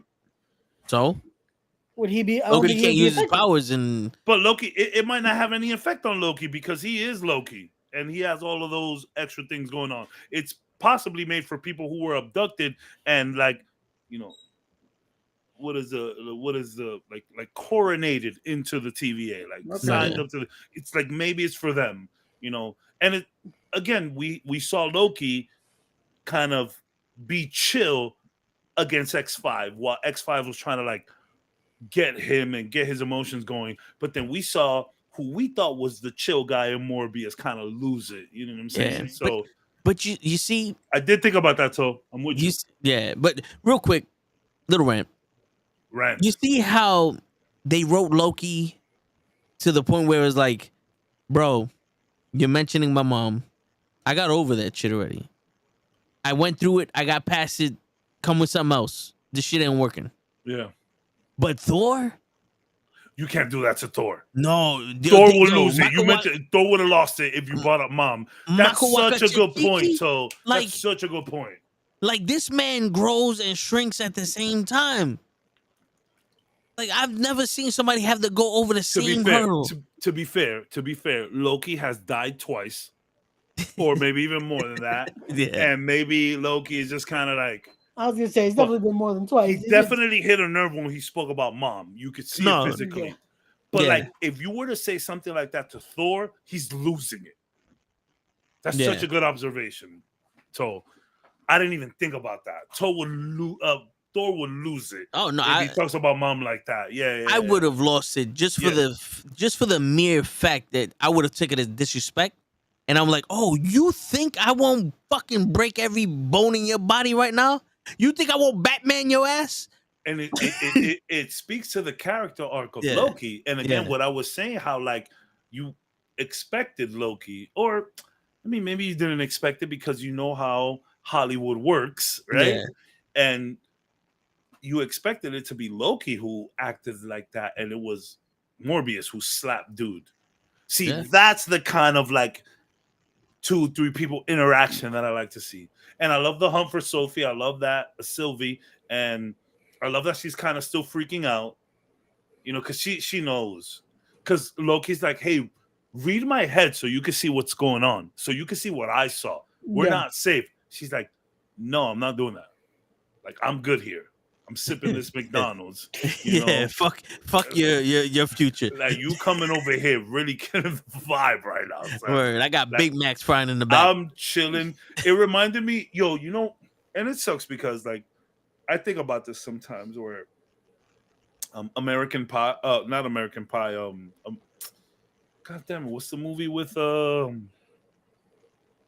bag? American Beauty. Where you think about, God damn, I can't believe I forgot this guy's name. The weird pedo rapist guy. Kevin Spacey. He did some pedo shit, right? Yeah. Or was it rapey? No, it was with a young boy, but he said he's gay, so it's okay. So it's pedo and rapey. Okay, cool. So he has such a, like, you know, he in that movie he hates his life. He hates the married life and all of that. And he quits his job and looks for a job with the least amount of responsibility. And I get that so much. Like, especially with my job. If I could, like, have a good job where I don't have to do shit, you know? Like, if I were able to support myself and the lifestyle of my kid and all of that with a job with the least amount of responsibilities like him, I would do that. So I kind of get what Sylvie's doing. You know, Sylvie's she's flipping burgers and fries, just living the dream. I get that so much in a weird way. I get that so much. I understand that. So it was cool to see that. Yeah, I liked episode 2. You guys thought I wouldn't like episode 2. There's a weird dynamic going on here with Loki, right? Yeah. Where, yeah, maybe I have to rewatch episode 1 and give it a good old, like, you know what I'm saying? Well, I didn't think you would like episode 2 because I didn't like episode 2. I was like, if you didn't like 1, you damn sure ain't gonna like 2. I like 2. I like, you know, being on the chase. I like being on the chase. There was one nitpick I have for episode 2 that was kind of annoying me, and I swear to God, I would have snapped If I heard the shit one more time. Is it Ouroboros? No, it's the. Every time Loki spoke, Yeah, he took a deep breath. Yeah, And I'm like, he's over it. I get it, motherfucker. Just fucking talk to the girl. This is gonna be difficult, but I kind of feel like that. let me talk to you in 5 minutes. I kind of feel like that about episode 3 with Victor Timely. Yo, I don't know how I feel about episode 3, to be honest with you. I don't know if I don't like it. I've mentioned this before about Jonathan Majors kind of like overacting a little bit. Yeah. I feel like he overacted this one a lot. Yeah, it didn't feel natural. What he's trying to do, the quirky scientist who's Loki shady. Yeah. It kind of didn't resonate. So my problem with episode 2 Just say your line, bro. was I didn't understand. Just say your line. Just say your line. Yeah.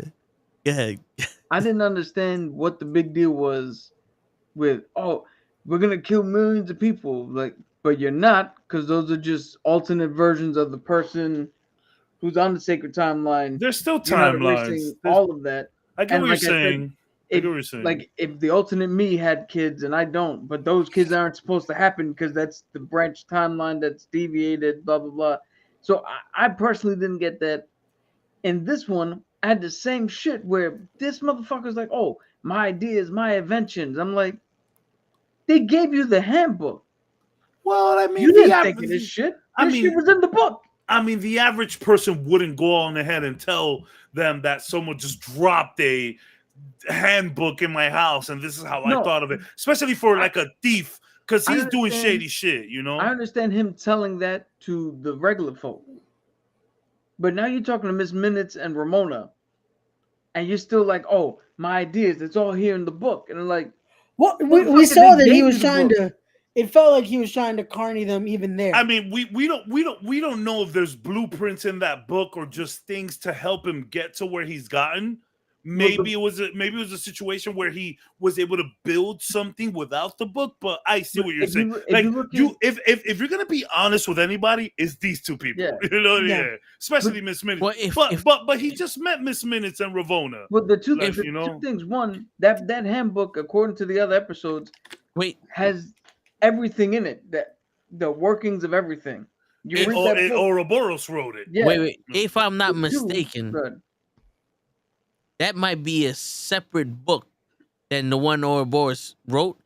I know it looks the same, but the maybe thing is, he's perfected it. Maybe he's perfected it throughout the years. But remember, Miss Minutes told her specifically where to go get it, and she had no idea what she had. It's not like she just picked up any book and wrapped it. But this could have been the one that the one who's left wrote. Yeah. And then was like, yo, Ouroboros, you wrote this. Because maybe it was a contingency plan. Obviously, it is a contingency plan. Yeah. Because it's weird. It's weird to me that this dude reads this book for 25 years, and I was like, I'm waiting for the technology to catch up. Yeah. For my ideas, I'm like, but they're not your ideas. They're not your ideas. Time travel, the whole thing. If he understood that it was. And I don't think he did yet. Like, did he understand at that point? He didn't, because they just dropped the book on him, but he didn't know that it was him doing that in the future. So, I mean, technically they are his ideas, but he shouldn't know that yet. But what I'm saying is, if you handed me, it's hard to. You're not a sleazeball though. That's why you're not a con. Yeah, you would respect that. You would respect that you didn't create these. You got a push for. You would respect that. But if we went back in time, to let's say Cap was 15 years old, and gave Cap his Navy medals, Cap be like, "This ain't mine." Yeah. You're a good person like that. Yeah. This dude wants all the credit. Guy, clearly, he's like trying to rob everybody he can and shit. He's literally just trying to, He's a corny. You can tell. Like he literally is a con man. I get which that. is kind of what I did like about him. That he's just kind of like sneaking around, bumbling around, like he knows he has like this amazing technology in his grasp, but he just doesn't have the power around him because of the time. So he just kind of got to like make do like, yeah, y'all take your $100 right quick. I thought it was kind of funny. But see, this is where I'm getting confused, right? Last week you spoke about it when you was off, when you went off the air. It was, is the timeline and the multiverse the same thing? Also, is Victor Timely the one who's left? And is the one who's left the one that was in Ant-Man? That's the questions that we're not going to get answered maybe for a bit. I think yes to everything you just said, though. I think Victor Timely is the one that's left, and I think the one that's left, and I don't think the one that's left is what was in Ant-Man. I do think that we just saw Victor Timely, but I mean, okay, let's think about that then. Victor Timely is supposed to be a variant. Yeah. He is supposed to be. So maybe it's not. Maybe Victor Timely was the guy that kind of like sparked everything up, because that's a big name in the Kang dynasty or in the Kang lineage. Victor Timely is a name. You feel me? Yeah. So maybe this is the guy who set everything up, and then maybe he who remains is a different variant, and maybe, which is kind of the problem with this series. Yeah. Because the more I have answered, the more questions I have. Yeah. Because what we surmised last week was, or what I said was, each Kang has its own timeline and its own multiverse. So the threat now is, if you kill the Kang that's controlling your multiverse, the others come to erase your shit or set shit straight, because you're fucking with the timelines now, and they're trying to control their timelines. I think we don't have enough to answer that yet. I think you're on the right track based on everything we've learned about how he works and multiverse works. But I think there's gonna be some stupid curveballs coming later for sure. Well, we kind of got a little bit of that because of what He Who Remains said. Like before Sylvie, it's like, if you kill me, this is gonna happen. And with what the start of this episode, it's like he left this. I'm thinking this is all a contingency plan. So yeah, it's like he left that. So when it happens, boom, this starts to put everything. This is the domino effect. This is the backup. This is breaking the glass. Yeah, but this is plan D. Yeah. Pause. Like, legit. Yeah. No, he said like there's so many plans in effect. Yeah. When it comes to the first part, I don't know if it's the same or different at this point, because Marvel has made it seem like it is, but then it isn't at the same point. Let's say, wait, we're defining it almost legit, word for word, almost as the same thing, but we're gonna say they're two different things. Yeah. So it's like, because in all honesty, if the one who's left was actually writing time, and Sylvie was supposed to be wiped from her timeline, and she escaped, how is he still writing her time? Well, that's what she says, because Loki's like, oh, read my mind, and she's like, well, no, I don't need to, because whatever you saw is not what's supposed to happen, because we got rid of the person who wrote time. That's her whole thing, is because this series is confusing. Yeah, because he shouldn't have never known that Sylvie was coming to kill him. Because technically, she's not in. He should have. Technically, he should have. He told her that he knew. Yeah, unless he wrote that she survived from her timeline to come kill him. This is my problem with this series. I think he knew simply because he still had the connection to the TVA, so he didn't see her history leading up to that, but a crazy blonde lady who was supposed to be white is looking for you. I think you get wind of that, and you're like, all right, so she's gonna try to come here at some point. Yeah, not so much as I predetermined it. He just, I caught wind that you were coming. So I have a plan, and if you kill me, then I'm just gonna come right back in a way that you don't want. It's confusing. It's confusing. Yeah. It's very confusing. My problem with this series is, even though the first episode was the writing was great, I think this is gonna go the way of Ahsoka, where everybody has these theories of, oh, it's gonna go this way, it's gonna go that way, it's gonna go this way, and we get to the end, and you're like, oh, they didn't have a plan, they just did something. Yeah. I think that all this talk is what's a multiverse, what's the timeline, what's this. I honestly believe they don't have the plan we think they do. They're just gonna do shit, and when we get to the end, they're just gonna hope that, hey, It all the sticks. characters on screen is what's gonna bring you in, and you're gonna be happy with that. Like I loved episode 2 and 3 way more. I did like 3. I think I like 2 a little better. I don't know how I feel about Miss Minutes going like a swim fan on He Who Remains. Yeah. Especially because she should know about this plan. Like why are you complaining about to Victor Timely? Why are you complaining to him about whether you like her or not? Because he shouldn't know. You feel me? He shouldn't. Victor Timely should have no feelings for you, Miss Minutes, right now. Yeah. Your beef is with He Who Remains. Yeah. Which might not even be the Kang that we saw in Quantumania.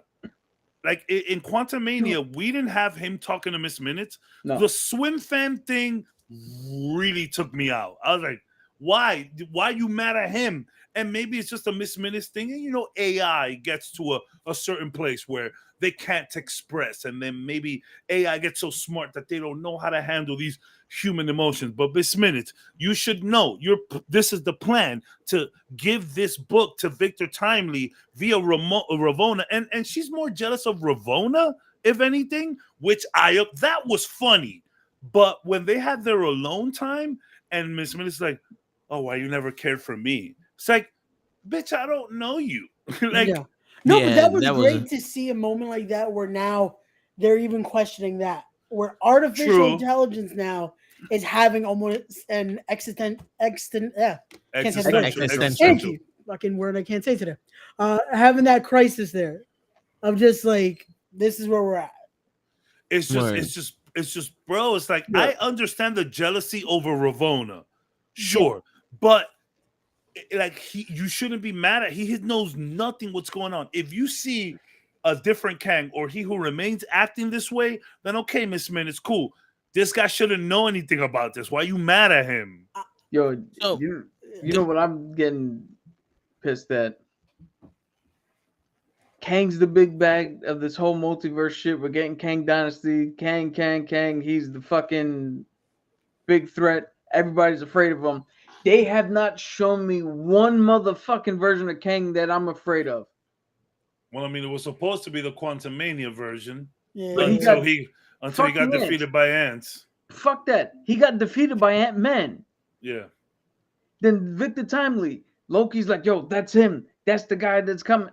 This bumbling idiot, who the fuck's afraid of him? Yeah. Sylvie was literally, if I was writing the show, Sylvie would have walked up to him, stabbed his ass. He's dead. You got to go find another one. Yeah, this ain't the guy. Yeah, then the Council of Kangs, every single one of them was a joke. Yeah. Yeah. So which Kang? Sorry, Ray. Which Kang are we supposed to fucking be afraid of? Who's coming that's supposed to be the real fucking big bad? Because as of right now, I'm kicking the shit out of anybody who shows up as Kang. Yeah, no, I hear you. I'm hoping, because I feel like this is what I was gonna get to. I think this is, again, he's a con man. How do I make everyone think I'm not even? Yo, Ty. I just saw the comment. Martin Luther King. Martin Luther King. No, I feel like it's a thing of he's conning everyone to think he's defenseless. He is not. He knows nothing. I hope Kang got a plan. I think he might. I hope he got a plan, because I feel he's the biggest. But yo, at this point, this got to be Saw 1 level planning. Yeah. Which again, Well, I mean, the domino effect is there. So it someone might be. who the most conscious and aware time traveler in the universe should have saw one level planning. He just should. That wouldn't make sense. But you know, and I get where Kappa's coming from, because like if we would have had a more menacing Kang in Quantum Mania that technically didn't lose, but maybe got outsmarted, who would have maybe taken someone out brutally in the process, then we would have been like, if this conversation would have been like, okay, so this can't be that guy because that guy's crazy, and it would just lead to more avenues, more conversation. But yeah, who is the guy? At this point, I need to know who this person is. All right, so let me run because y'all talking, it opened up my mind space. So let me run a little scenario around y'all. Let's say we're all right? Okay. Kang the Conqueror was the Kang running the TVA when Loki went back in time, because the one who's left didn't want any attention. Kang the Conqueror was stopped by the other Kangs because he started wiping out timelines viciously and all that on himself, and they put him into the fucking the quantum realm. And the one who's left took over for Kang the Conqueror in this fucking multiverse. Mm-hmm. So maybe what they're thinking is, if you kill me, it's gonna stop the other Kangs from stopping the Conqueror from coming back, because one of them got to take my place. That's what I hope is happening. Yeah. But the thing is, that's what I hope is happening. They already killed the Conqueror, so now it's like Cap said. Did they kill the Conqueror though? Wait, did Well, they? he shrunk and biggened them at the same time, and he went into the quantum realm. Unless he becomes one with the quantum realm, and that he becomes time itself. He's ethereal. He becomes time itself. Yeah. Which I feel like. But then there's no way you could look. do. There's no way you can foresee that. I don't know, man. You've been shooting 100 with these fucking. Because you don't sound very off. Honestly, that's what I see. Because if, in all honesty, they explained time in the TVA as to be infinite. Mm-hmm. So the same way time works differently in the quantum realm is the same way it works differently in the TVA. Yes. So in the quantum realm, we could have had Kang in there for 500-600 years, but we didn't feel it. The same way that they spent that whole time fighting Kang, and they come back to 5 minutes, when 5 years was 5 minutes in the quantum realm during Endgame. Mm-hmm. TVA, Morbius was there for 500 years. That was the last time he saw OB. And then 500 years ago, when the last time he saw OB, the Conqueror was the one that was running the TVA. So is OB really the Conqueror? Then? No. What I'm saying is that was the biggest turn. It could have been Loki went back in time around the time that the other Kangs put the Conqueror in the quantum realm. And when he came back is when they killed the one who's left. Uh-huh. It could have been around the same time that Ant-Man killed the Conqueror. So we have two, and this is why now the Council of Kangs are like, they're fucking with the multiverse. Because they're killing multiple Kangs that are supposed to be in control of multiple multiverses. I mean, again, I hope it's something like that. Because then this means the timeline and the multiverse have to be different. Because if we already went back in time and they never said nothing about they're touching time, they're touching the timeline, they're touching the multiverse. So you probably have to go through the timeline to get to the multiverse. Yeah. It's weird, bro. It's honestly, don't even rack your brain about it. Like, honestly, I feel like with this, just let it come. Because there's just too much confusion at this point. I'm telling you, I was thinking the same thing. I'm like, okay, so the homeless menace thing had me tripping. And I was like, okay, so is Victor Timely? He Who Remains that we killed earlier, and this is the plan set in motion so that He Who Remains could continue being like you know they made constant. There's the word. Yeah, you seen the Spider-Verse, right? The second one. You know that AI that was with they were saying that that's a version of Miss Minutes that Kang gave this guy so he could look over the Spider-Verse, and that she is a version of Miss Minutes because they had the same thing. They were both orange. They were both glitching in and out, and they both talked wacky and all that other shit. That could be hot yoga stretching, or that could be a little, loosen up the muscle stretch. But I like it though. I was like, this is kind of. I like it though. I like it. Dang, I didn't even put those two and two together. It could be a reach, but yeah, I like it. I'm sitting here listening to you guys, and I'm just remembering that He Who Remains said he won the multiversal war of Kangs. Yeah. And then he also said that this shit is cyclical. And that if you kill him, it's just the war's just gonna start again. Because he's gonna put the plan in motion of giving Victor Timely the book. Yeah, so what the fuck is if this is cyclical, then this has happened already. It's a matrix. And it's gonna happen again, but time is constant. It's happening all around us. Yeah. It's like a circle. But then none of the shit that it's not like a triangle. It's where's that from again? It's Chuck and Larry. Yeah. It's a circle. Yeah. But then none of the movies mean anything. Because theoretically, we can get to Kang Dynasty and Secret War and all that.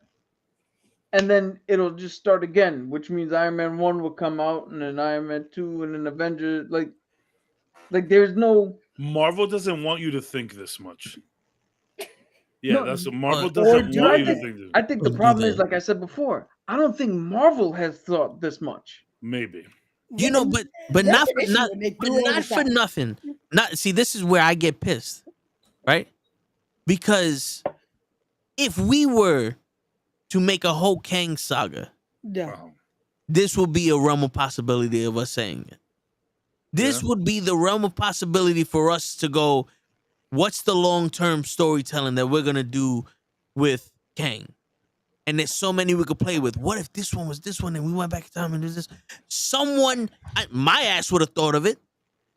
So someone has to think. This has to be something where they go, we gave them something basic all the way up to Endgame. Now let's fuck with them.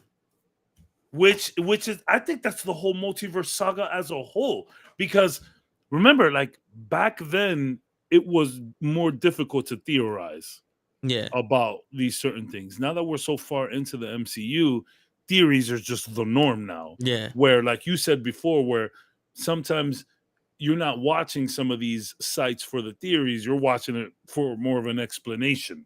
Yeah. You know? So I think we're these scenarios, we're just doing them in our heads. And it's like, maybe we let Marvel see where they end up and whether it's good or bad. I think that's the one thing I noticed about episode 3. I literally thought the same thing. I'm like, okay, so which Kang is this? And why is Miss Minutes tripping about him? Like, she shouldn't be tripping. So I was like, you know what? I'm just gonna wait for the next 3 episodes because this is weird. Because if that's not you, think about if you go back in time, Cabs, and you go talk to Ed, you like that's the same Ed that I grew up with. Mm-hmm. So you're gonna have the same feelings. But if you went to another multiverse and you're like, this isn't the same Ed that I grew up with, you're not gonna harbor the same feelings. So I'm saying, so is that He Who Remains because Miss Minutes is so like into it? I would suggest, at least Miss Minutes believes that. But that's the thing. It might be because she's AI. This is what emotions are now clouding her judgment in a sense. I feel like that's what it is. Because I doubt. So maybe the AI is frying. Yeah. I mean, it really like took me like I was like, Miss Minutes, you're like a sophisticated AI. Why are you feeding anything? This whole swim fan shit. Swim fan shit is crazy. Here's the thing though: is she a sophisticated AI, or is she just regurgitating? regurgitating whatever He Who Remains. I mean, she could calculate Hold it. shit. She could calculate shit. She was running the team. She was like head of operations in the TVA for a minute. You remember? But not for nothing. And the risk of getting canceled. How many intelligent women do you know that act stupid when the right man, when the man's around? You're stupid. You're stupid. You know what I'm saying? Like, cause think about it. Like, the AI is not supposed to have emotion, but the weak spot is Kang. So maybe, yeah. The same thing with what the fuck you guys call a bomber maker? Boomba Batch? The girl with Miss Minutes. Runslayer? Runslayer, there you go. I was close. Yeah. She has the same weak spot for fucking He Who Remains. Yo, Anthony, that's a good point. Is Miss Minutes just as bad as Ultron? This is crazy right now. She's feeling way too much. The difference between her and Ultron is Ultron didn't have a leash. Ultron absorbed everything at once and made his own conclusion. Yeah. I think now she's trying to. Ultron is cool, Joe. So that's what I'm saying. Is because although it happened fast with Ultron, and great question, Anthony. And although it happened fast with Ultron, there was still that moment of him and Jarvis speaking to each other. So is Miss Minutes gonna have that moment where she speaks to somebody like, you know what, fuck this, like I'm good, That might be what happens in with her and Ramona and Yo, Ultron is a man, so he's good. Yo, facts. And then look, Oh, and then motherfucker, we have Nye over here saying, "Hey, good evening, guys. What's going on, Nye? Good You evening." missed the whole show. Ray actually spoke. I'm just glad that you're here. Yeah. Yeah. she's been on other shows. Yeah. I just appreciate you passing by. Yeah. I figured. Yeah, but I want it to be this complicated. Yeah. Yeah. When I'm thinking, I get what you're saying. Like Fast and the Furious.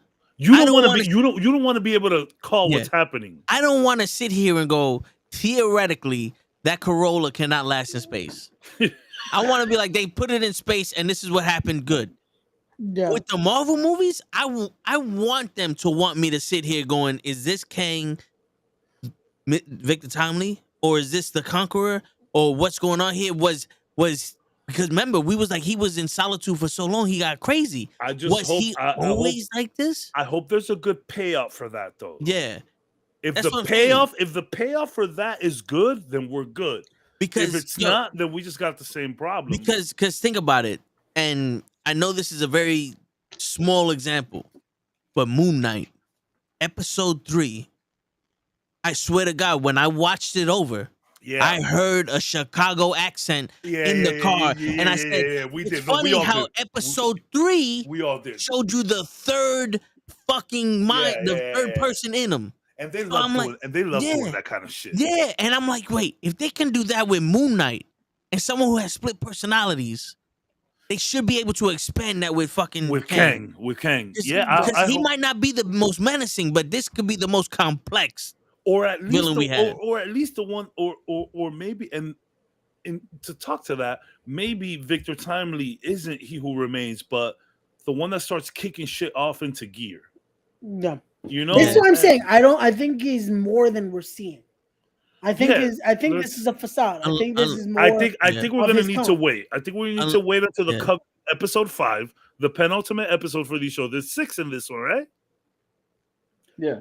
That's usually when we get our answers. Yeah. We just kind of have to wait to get our answers. Now, I do see where Cap is coming from, where I'm concerned that here we go again with Marvel, where they kind of write themselves into a corner, and it's like, is the payoff even worth it? But although for me, episode 1 was a little slow ski, I wish there's a lot of filler too. I wish we could have just solved Loki immediately and stopped him from phasing. But I did love OB. OB is amazing, and I mean, we're all gonna die. OB's cool. I don't want to put him up there because he's like everywhere in Hollywood right now. I don't want to say that this is like a pity signing, but he's hot right now. You know what I'm saying? Good, though. He's hot right now. He did great. He did great, but like we'll see what it ends up, and maybe OB has something to do with Kang, and it's like, you know what? I'm actually interested in seeing some Kangs that are like lineage and heritage that don't look like Kang, because Kang did that in the comics all the time. Like, it didn't necessarily have to be a version of him and look like him. Like, what if OB is just another Kang?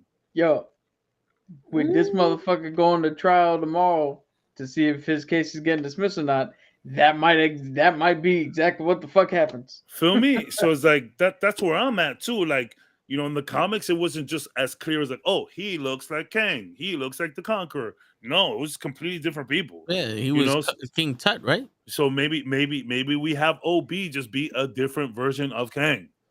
Like, who really is Kang? There's a lot of questions, and it's like, maybe we shouldn't jump the gun to try and answer them, and maybe we should just let the show go. But no, but it's good that we're having these questions, because now it leads to conversation. I'm worried that it won't stick the landing. Yeah. Because if this shit don't stick the landing, it's gonna be like both your ankles are gonna be destroyed. You're gonna fuck your shit up. The landing you're referring to is that Kang Dynasty, or is that the end of Loki? The end of Loki. Like what are we doing? Is this gonna be worth it? It might be like Ahsoka, where it's and now the movie. You know what I'm saying? A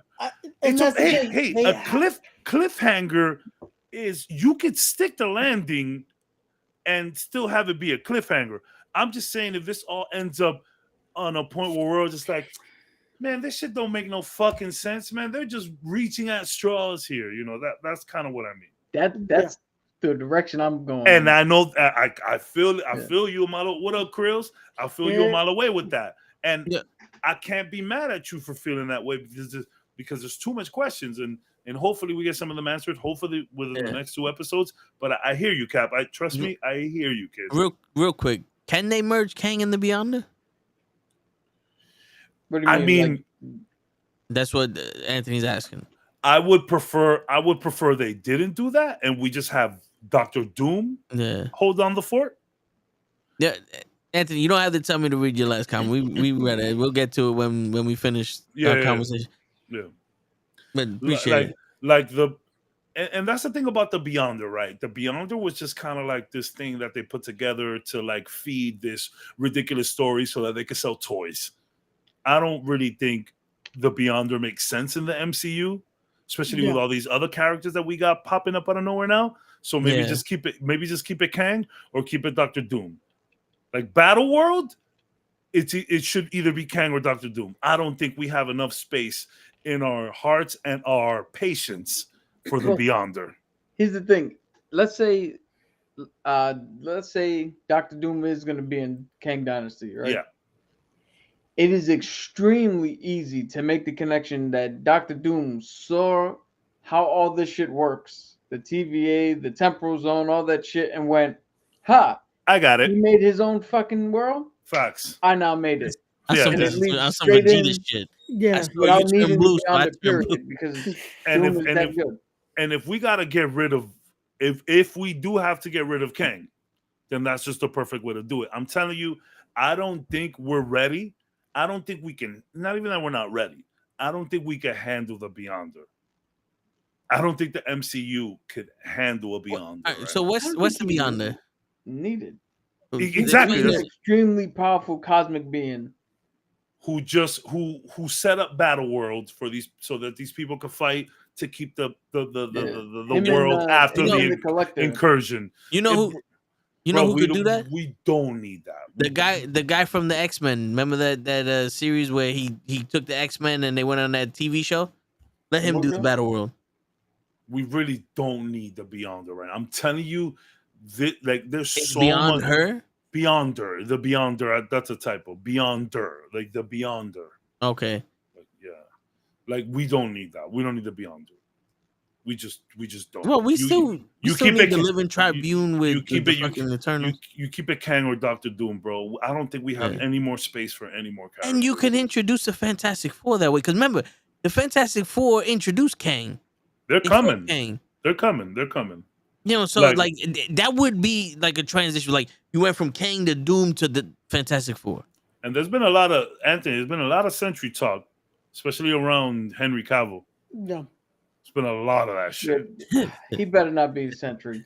I'm not excited about it either. No, I'm sorry. Henry Cavill's a great actor, good person.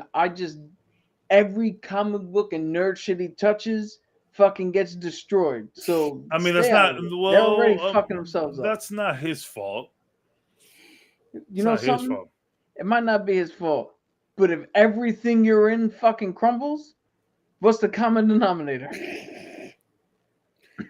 The writer's What strike. the- Bad writing. That's what the common denominator is. And what does Because Marvel have a ton of right now? Because I Bad mean, writing. it's Excuses. no. Like Henry Cavill. Like I think he fits in with. I think he'll fit in with Marvel more, where they try at the very least to work on the source material. I think he would. I think the problem is we haven't had Cavill over here yet. I'm not saying he should play anything or not, but Wouldn't he be more useful as Doctor Doom than Sentry?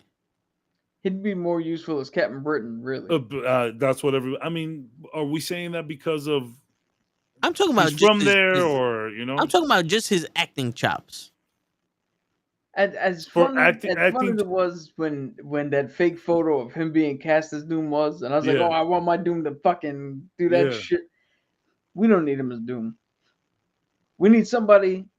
Doom does not need to look like he can physically kick the shit out of But you. just fucking destroy you We mentally. need somebody who's gonna look, because remember, Doom is in a fucking suit of armor, Yeah, the so Mexican. the suit of armor can look big and all that shit. It doesn't matter. We need somebody who looks like that dude is not only the smartest person in the room, but if he's not, he's still gonna outshine the smartest person in the fucking room. It's Kylo Ren, that guy. He needs to be Doom. Kylo Ren, whatever his name is. Adam Driver? Yeah, or if not, then No, I think Luke Evans. let's see. Who's Luke Evans? What? No One Lives. He was Yeah. Charles' brother in the Fast and the Furious. Oh, yeah. Gaston. Or yeah, sure.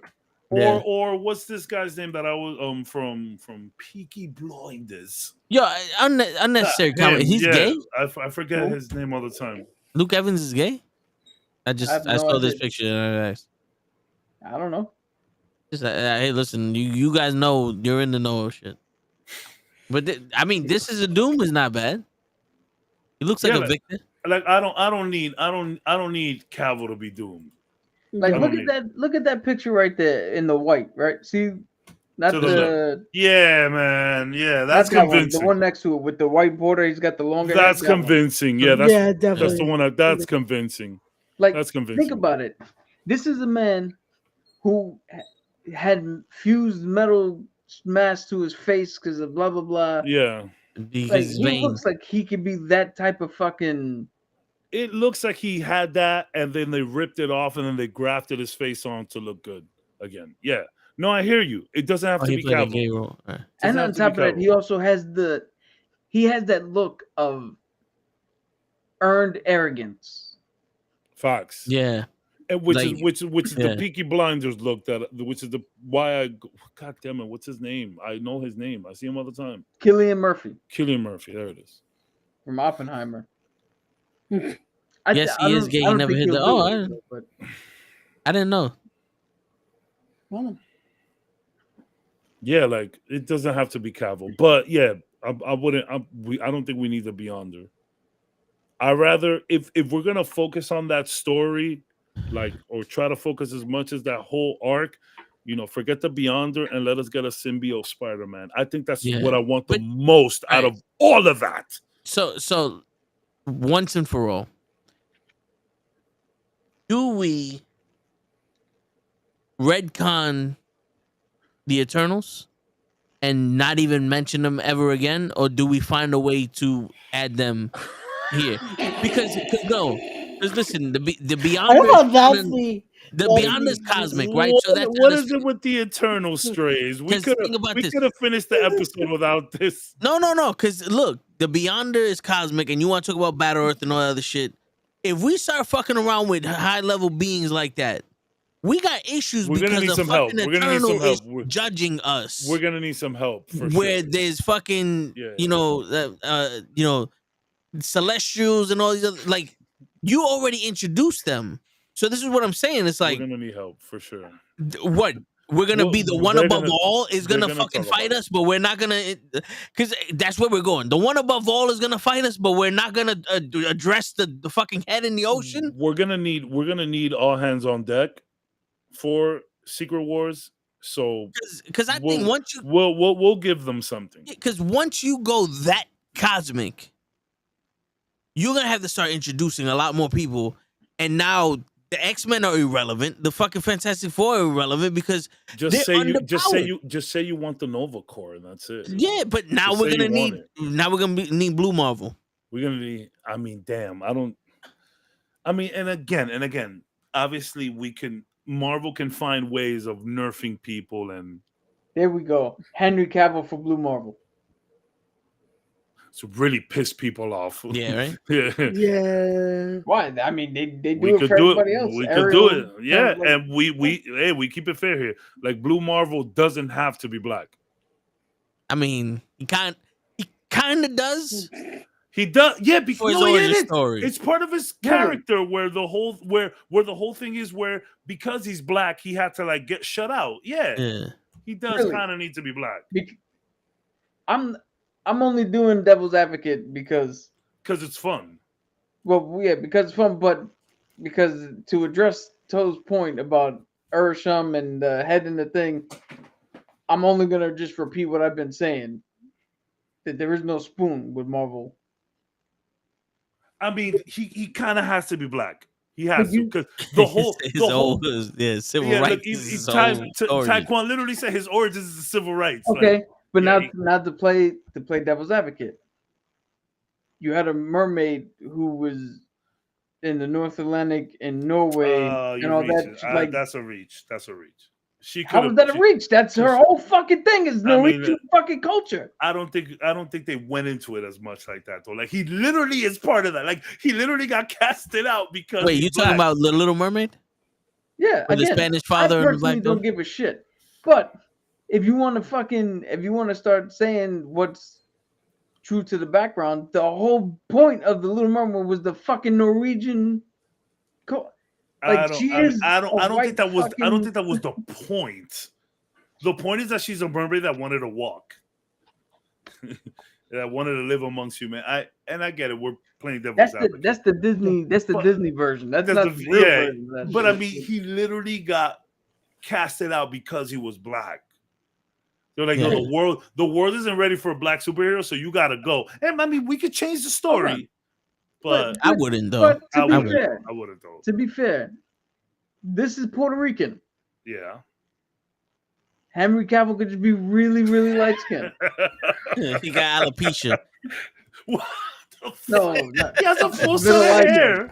Vitiligo. Yeah, he was from Villa Lago. He could be related to Michael Jackson, and they just... Yeah. And Cap is playing devil's advocate. All right, real quick. Henry What do Cavill you the think, Albino. Ray? What do you think about all this, Ray? Ray's stress. I'm just letting I think Ray's in for the ride. Yeah, Ray's in for the ride. Yeah, I'm just letting Cabs and Cap go at it because I'm good. That was mild. Who do you want to see the Beyonder? You want to see Doom? You want to see a Celestial walk? Doom, that was the one thing I was gonna mention. We kind of got a little bit of a tease in it in Quantumania. When we get the Council of Kangs, and when you're looking at, if you really start to examine each Kang that we saw, there's one dressed as Doom. Yo, Where? I will walk out of the motherfucking theater if Doom is a variant of Kang. I don't give a shit. I don't even care if the movie's good. I'm gonna be like, nah, I'm out. Nowadays, Cap is just looking for a reason, though. He's looking for it. I love how Toe's gonna go examine now because that was one thing I remember. I was like, I'm telling you right now, if it wasn't for Guardians 3, Cap would have been like, fuck this. Yo. Which one of them looks like Doom, though? There was one that was legit dressed as Doom. Really? I don't remember that. Dude, in I'm this gonna tell area? you guys right now what it is, man. I honestly don't see anybody with any good ideas. Yeah. And I'm not the type of person who's just gonna stick around because they fucking told me to. That's my problem. I'm sticking around because they're telling me to. Basically, that's what a lot of us are doing. That's my problem. Dude, Is that if we weren't is doing this that's fake podcast- though? That's fake though, right? But Oh my that goodness. picture, yeah. Why did I press the Council of Kings and I'm getting San Send Jose one. del Rincon. good to know. We got If it wasn't for this podcast, Yeah, I you would would- have been done. oh shit, Yeah. there's a green goblin. I'm about to, Cap is like, release me. Cap and Cabs reminded me of the Odd Couple. No, yeah. We actually have so much in common. You don't even know. yeah. We do have a lot in common. I love how We're, To's gonna do just searching through now. we're very But similar. that was something I definitely remember they teased in there. That it's like, okay. So at And I least mean some- the teleportation shit is also Dooms, which this guy used in Multiverse of Madness. Yep. Nope. I know there's another part where they show the stadium. I'm looking for that shit, but We gotta find that. We'll find that. later. yeah. We'll find that later. I'll send the 24 video on hours. YouTube. Just so I'll send the video Yeah. later. Cause I would need a week off before, the week of, and the week after off to do a 24-hour stream. Yo, son, I'm not as young as I used to be. I could say this. I think it would be fun to do a 24-hour stream, and everybody bets on how long before you pass out completely. Shit, yo, I did 2 already. Yeah, no, I've noticed both of them. Yeah. But Wait, Nah, would it yeah, have we to ain't be gonna- 24 hours of us especially if you're watching Raw. But Okay. you couldn't work that day. The first one I did. You wouldn't know what I'm saying. If Yeah. we were to do a 24-hour stream, you would have to wake up Yeah. and start streaming immediately, Yeah. which doesn't necessarily mean that 3 hours later you won't fall asleep, Yeah. but it'll give you a good shot.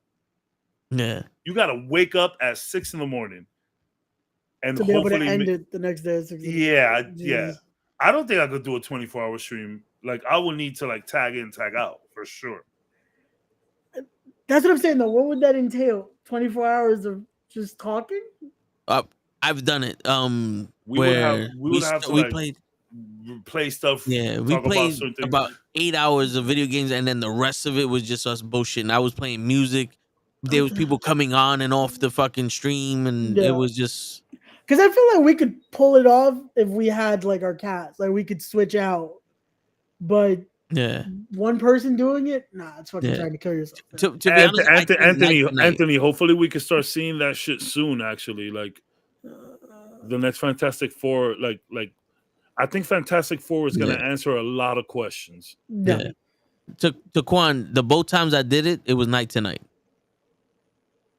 Because the first time I did it, I literally came home from work, started streaming, did the 24 hours, got off it. You're crazy. After Jesus. work, I can't do that shit. 24 hours after. Yeah. It depends, right? So, like, I think if you're legit going to make that happen, I think having a plan is a good idea. No. Yeah, you know what my plan was? Leroy Jenkins. He just jumped into it. Yeah, just And Yeah, welcome to the very first that my, shit 24 my plan hours. was at the end of it, I'm giving away an Xbox. The motherfucker from Spain, you son of a bitch. Yeah. Yo, I swear to God, I would never give shit away, or if I did, I'm not promoting it. Whoever the fuck is here is getting it.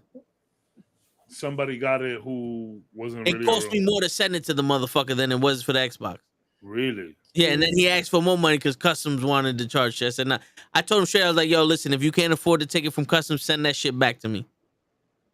Whoa. I didn't He even know it was this. He serious. figured it out, yeah. He figured it out. That motherfucker. Nah, it's a pain to fucking Yeah. send systems over. Sons of bitches. Jeez. But yeah, we need to plan though. Fuck out of that. Oh, Yeah, like you wouldn't need like, who's jumping in at one time. Yeah. topics. Well, what helped Some me out the order, first? some Yeah. order would help. What Yeah. helped me out the first You don't time drink was coffee nah. What or helped me out the energy first time drinks. was we was playing basketball. So I was on for like 4 or 5 hours with Brazy. Then show came on for like a good 12 hours, and Cruz would come on, and Joe P would come on, and there was just people that came on, and then I'll play games with them, and we'll talk. And then at Mr. one point, Dubai. at one point, I was literally like, y'all motherfuckers don't know good music. And I just started playing music, and people came in and was like, you listen to Japanese music? I said, well, if you give me a song, I will. And we started listening to K-pop. One dude bring some Brazilian song where he was talking about a garage, but that was a metaphor for fucking his neighbor's wife. And I'm like, how does this work? And yo, dude, Kind it of got, like the Macarena. yeah. And yo, I'm not even gonna lie to you. It was like 8 p.m. made 24 hours at 7:59. All right, everybody, I'm out. And I ended the street just like, Just yeah. there was no bullshit. Red no Bull and bullshit. Red Bull and vodka sounds good. Nice for real. That is something I could get up onto. Like was it the Macarena? You know, the Macarena is a horrible message. It's like a horrible song. I didn't know that. Yeah, I was horrible. Do you know what it is? 2 days ago, years old, when I found out that Who Let the Dogs Out is about ugly women. Yeah. Oh, yeah. I knew that one too. And I think I saw it. I think I saw it as part of the same thing. So the Macarena is about some lady that her husband leaves the house and she cheats on him. Oh wow. That's what the Macarena is about. That nice ass song where people were like just dancing to all over the 90s. It's about cheating. But you remember that all the little kids with their newborn. Well, that was worse that than was all of them. Run, Yeah. run into my bullet. Yeah. The horrible part about that song is that it's so catchy. Yeah. Yeah. And then when you hear the message, it's like, oh. What was the other you one? It was shouldn't like be- it was like Krill's favorite song, but it was about stabbing somebody. I feel like I want to be inside the sound of violence. Yeah. That was about killing somebody. It's about literally stabbing someone. Yeah. The fact that it sounded violent should have told you something's wrong with this song. But yo, that song was dope though. But the thing is, you hear the song and you're like, nah, there's no way that. Yeah. Because you get your own meaning. I always thought I feel like I want to be inside you was for sex. That's what you would think. But then you call it a sound of violence, and then you start thinking about being inside someone and sex, and then violence. You're like, yeah, that's true. It's going down an alley. See, yeah. Then Toad looks at me weird because most of the rock music I listen to is inner reflections about dealing with your own depression and your demons and battling back and. Yeah. that painting I did in 6th grade. Which I mean, apropos, which is that rock, right? Rock and metal is essentially that. I cannot blame this on my father. You know what I'm saying? Like this, that's kind of what it is. Yeah. Was that Nickelback? Maybe? No, no, that was like Puddle of Mud or something. Yeah. It's been a while. No, that's not the same people. It all sounds the same. Yeah. Stained. Yeah. Stained. Yo, all right. So before we get into the night, the title does say, "What is Ray into?" Ray, we don't know this. Who is your favorite comic book characters? I feel like Doc Ock is coming out. No. For the longest, it was Spider-Man. I did when I was younger. Was big into collecting. It's okay to be basic here. It was very. It's hard not to be basic when you talk about favorite superheroes. Yeah, for comic book wise, it was definitely Spider-Man for the longest. Getting a little older, getting to see a little more of the comics, definitely movies, influenced me more into wanting to get into the other stuff. So that's when more into Iron Man, getting into everything else. But growing up, it was Spider-Man and X-Men. They're my big two. You had a favorite X-Men? Wolverine. Yeah, honestly. Yeah, it was Wolverine. Just don't say Cyclops. Yeah. You're not allowed to say Cyclops here. I honestly believe that Ray's favorite character is Doc Ock. He just doesn't want him in it. Why? Why Doc Ock? though? Tell me, yo, with the curls in the front of his head, that little bang, like the side part bang, that's a Doc Ock. You do all right, Oh. right? And please do not get offended. All good, all good. That tint of blonde definitely has like evil origin, like started. Hey, Ray, Ray, That's have the you ever that's held the tint of blonde you do before you like do something bad at school. Ray, have you Yeah. ever held the power of the sun in the palm of your hand? Yeah, that's what got him blonde. That's what made him blonde. That's where it all started. Yeah. And then Taekwondo, you do not love Cyclops. Shut up. Yo, Cyclops was my dude. You know what? Now, it's only Led I hate Cyclops. Yeah. uh, I It's feel funny like because Lay hates everyone. No, it's just Cyclops. Yeah. I mean, to be Yo, like, Led to doesn't be want to fair. admit it, but like Cyclops is a good. He's a good leader. He's not the word. Like he's a decent leader. Yes, Your leader kind of has to be a Boy Scout. yes, but here's the difference though. Compared to Cap, he's boring as shit. Yeah, And his optical blasts that come from another realm just push people. They're not lasers. Like it's just I'm pushing you back. Like, it's inertia. Yeah, basically. Yeah. like it's My not man, even cool. He blasted inertia. That's funny. Yeah. I've never thought of it like that. Yo, Cyclops sucks. But he was jacked though. He was jacked, and He was. and he was good looking. He had great hair. And he's obsessed with Jean Grey.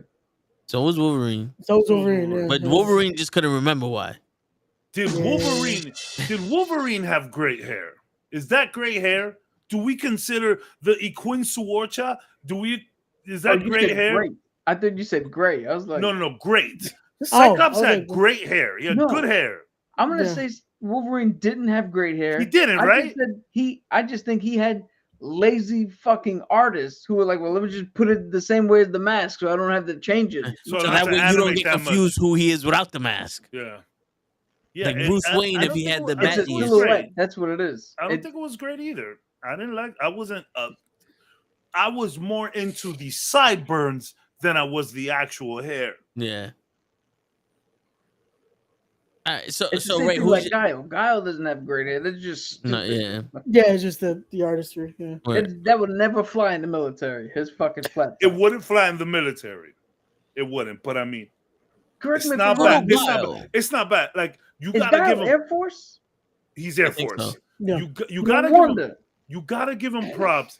You gotta give him props for being a white man, being able to pull off that kind of flat top. There's not many white brothers out there pulling off like that's the whitest flat top I've ever seen in my life. Yeah, that's Yeah. It's not an afro. It's They a should have flat gave that top. shit to Van Damme. Yo, though. flat tops.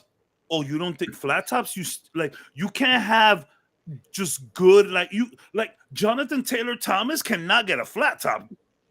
Dude, have you That don't makes remember, more sense with what the Didn't Wait, play you had a don't flat remember top. his Yeah, but, opening and thing? he was half black. He Exactly. had the comb and with the hair gel. Who? Guile. Every time he said the it's thing, still he'd comb it. but it still stood like sturdy. It's because he had sturdy. product and moose and shit. It was still It sturdy. protected him from the rain. It was still sturdy. So I'm just saying, like, it's hard for a white man to pull off a flat top that looked that good. I'm giving him some props. He had that pernil grease in it. It was Yeah. something like Nah, he's in the chair for us. I'm not giving him credit for shit. Now that's different because I know you military branches like At least he wasn't a puddle pirate. You know why? Sorry. He was At least he Puddle wasn't pirate. a puddle pirate. I did. Fucking. Coast Guard. I That's was a gonna call them joke. crossing guards. That's a joke. I've never heard someone say that about the Coast Guard. It was a joke. I respect the Yo, vets out here. Yeah. before you get out of the department, they're not even Department of Defense, the Department of Transportation. So Oh my god. Yo, military man, he could say that. The way Taekwon could say all that stuff about black folk, he could say stuff about the Well, military. we don't know if Taquan's really a black guy or a white woman. We're just gonna need think of another it. video, Ty. We're gonna need another video. Shadaloo and M. Bison are waging war and doing all this other shit. And what's the military man doing? He's got time to go fight in a fucking tournament. Only in the Air Force. It's to get to Bison, though. It's to get to him. And it's funny how he was the Air Force, but in the movie they all took boats Yep. and sailed upriver. I mean, Hey, yo, he was just man, general he has military. an American flag tattooed on him with a Brussels accent.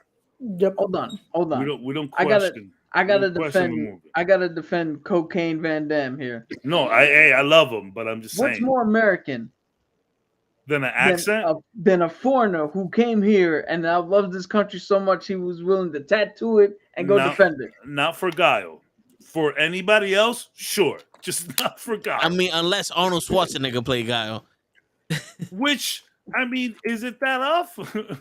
Yeah, right. Is it that off? I mean, you got you got fucking this guy. Yeah. So, So, Van Damme. You know who should play Guile if they ever do like a legit take on the movie? Maurice Chestnut. Henry Cavill.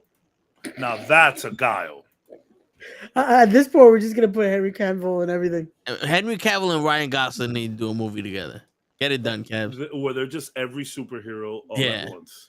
Yeah. Yo, I think that'll be a Cabs only episode is when we review that movie. It's gonna be him. for Just 3.5 let me talk. hours. Just let me the whole time. What would you think of Henry Cavill as Magneto? Too similar to Fassbender. I think I'd rather have Ryan Gosling as Magneto. Yeah. Ryan Gosling is very toxic in his movies. No, Yeah. no, you know who we need? Because Magneto is from World War II era and all that. We need somebody to represent Ben Stiller. Jeez. So my Meet next the question for Fockers Ray. to- It's kinda to- old. Yeah, who's your favorite bad guy in the comics? Like mine would be Kingpin, Cap would be Doom, Kaz would be who's your favorite? I mean, I hate to fucking just be basic, but I mean, Joker gotta be up there. Yeah. I'm a big fan of Two-Face as well. Yeah. I had a flipping coin era. Yeah. I had a Yeah. flipping coin Yeah. era for sure. I gotta think about that. I'm thinking about it now because it's like I gotta think about that. It's funny how you could relate more to a bad guy when you know his origins than you could a good guy. yeah. Well, a lot of bad guy origins comes from struggle and pain and hurt, which is something motherfuckers from New York City know all about.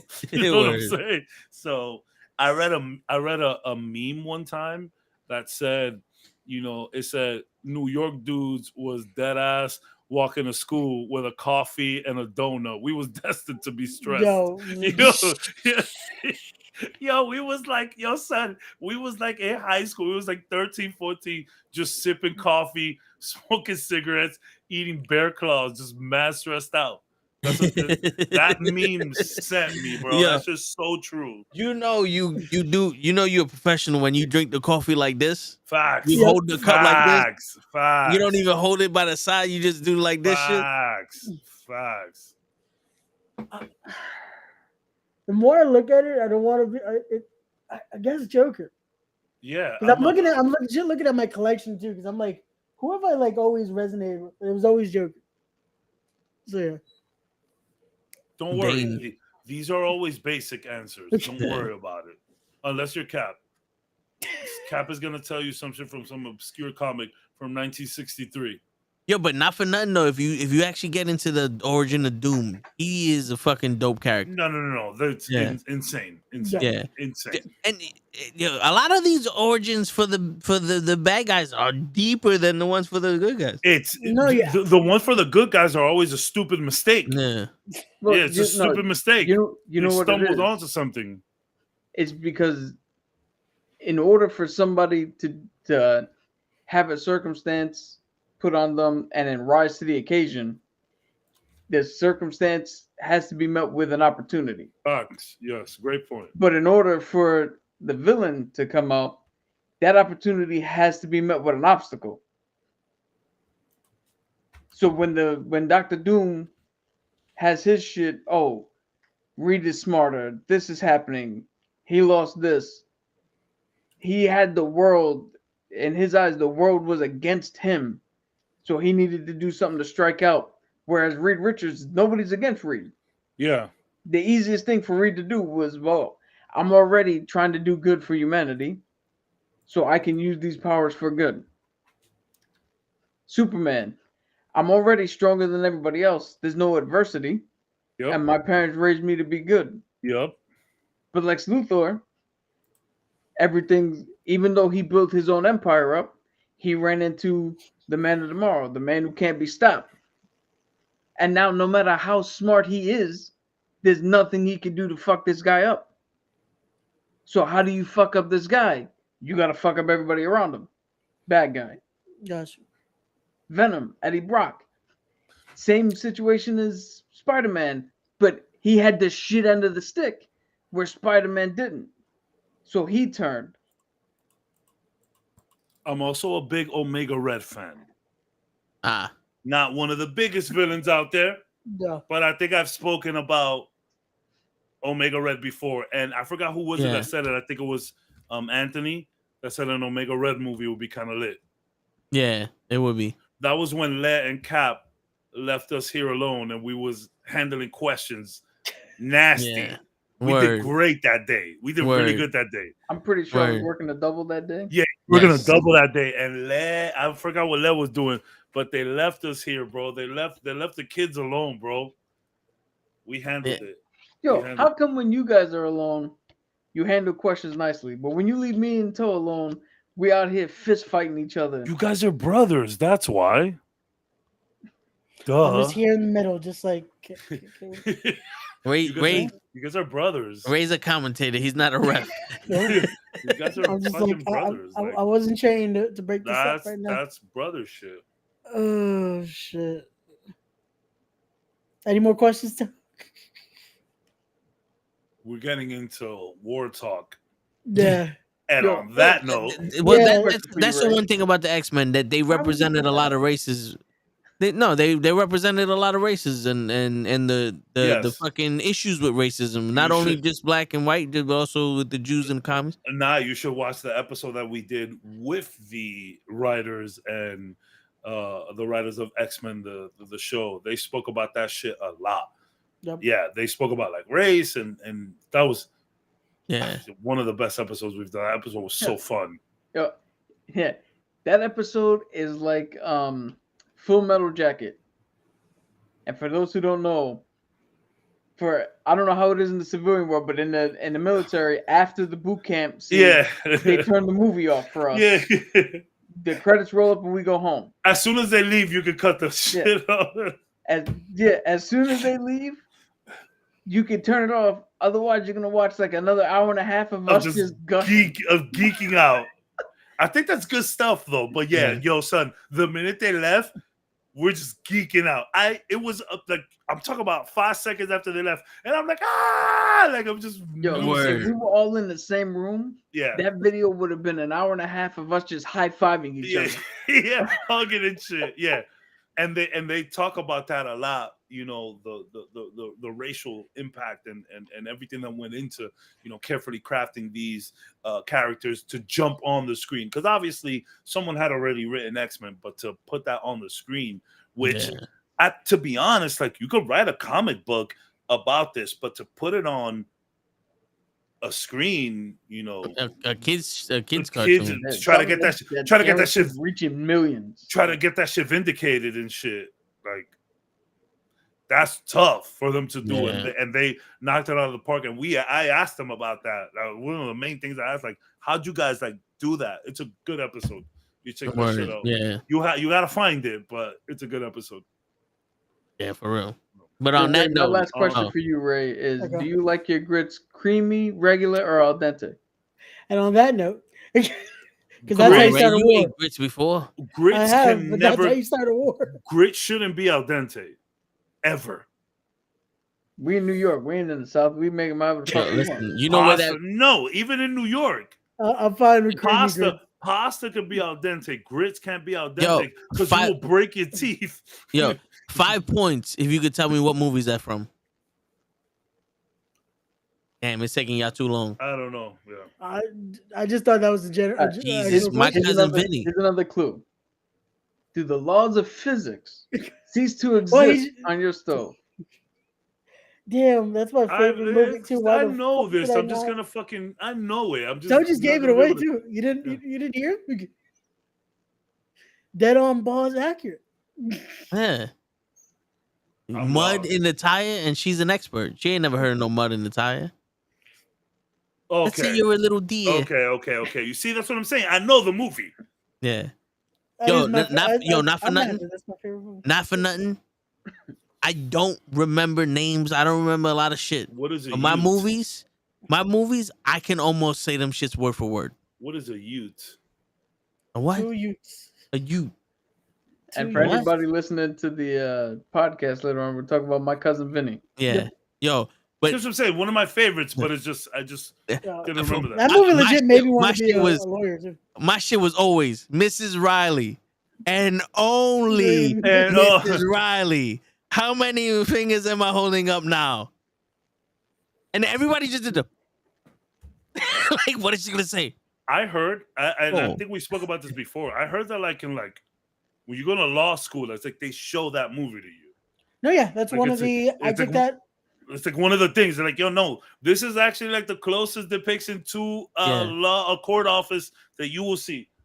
I'm pretty sure we spoke about that. Yeah. Legit, when I did my first law and society class, film study, that movie.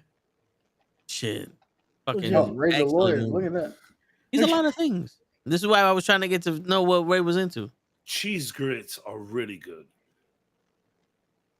Look at that. No self-respected Southerner puts cheese on their grit. I don't know. I'm not a Southerner, that's why. Wait, come on. Are you not in Florida? Is that not in the South? I mean, I'm not from here. Yo, but not for nothing. If we were living in Jersey, we're not Jerseyans. Yeah, no. Yo, You're just from New York looking for better rent. Yeah, it's the word. A more Yeah. livable wage. But on that note, ladies and gentlemen, before we start a fucking coastal war, Yo, facts. friendly neighborhood knuckleheads signing out. Fuck Jersey. Peace, everybody.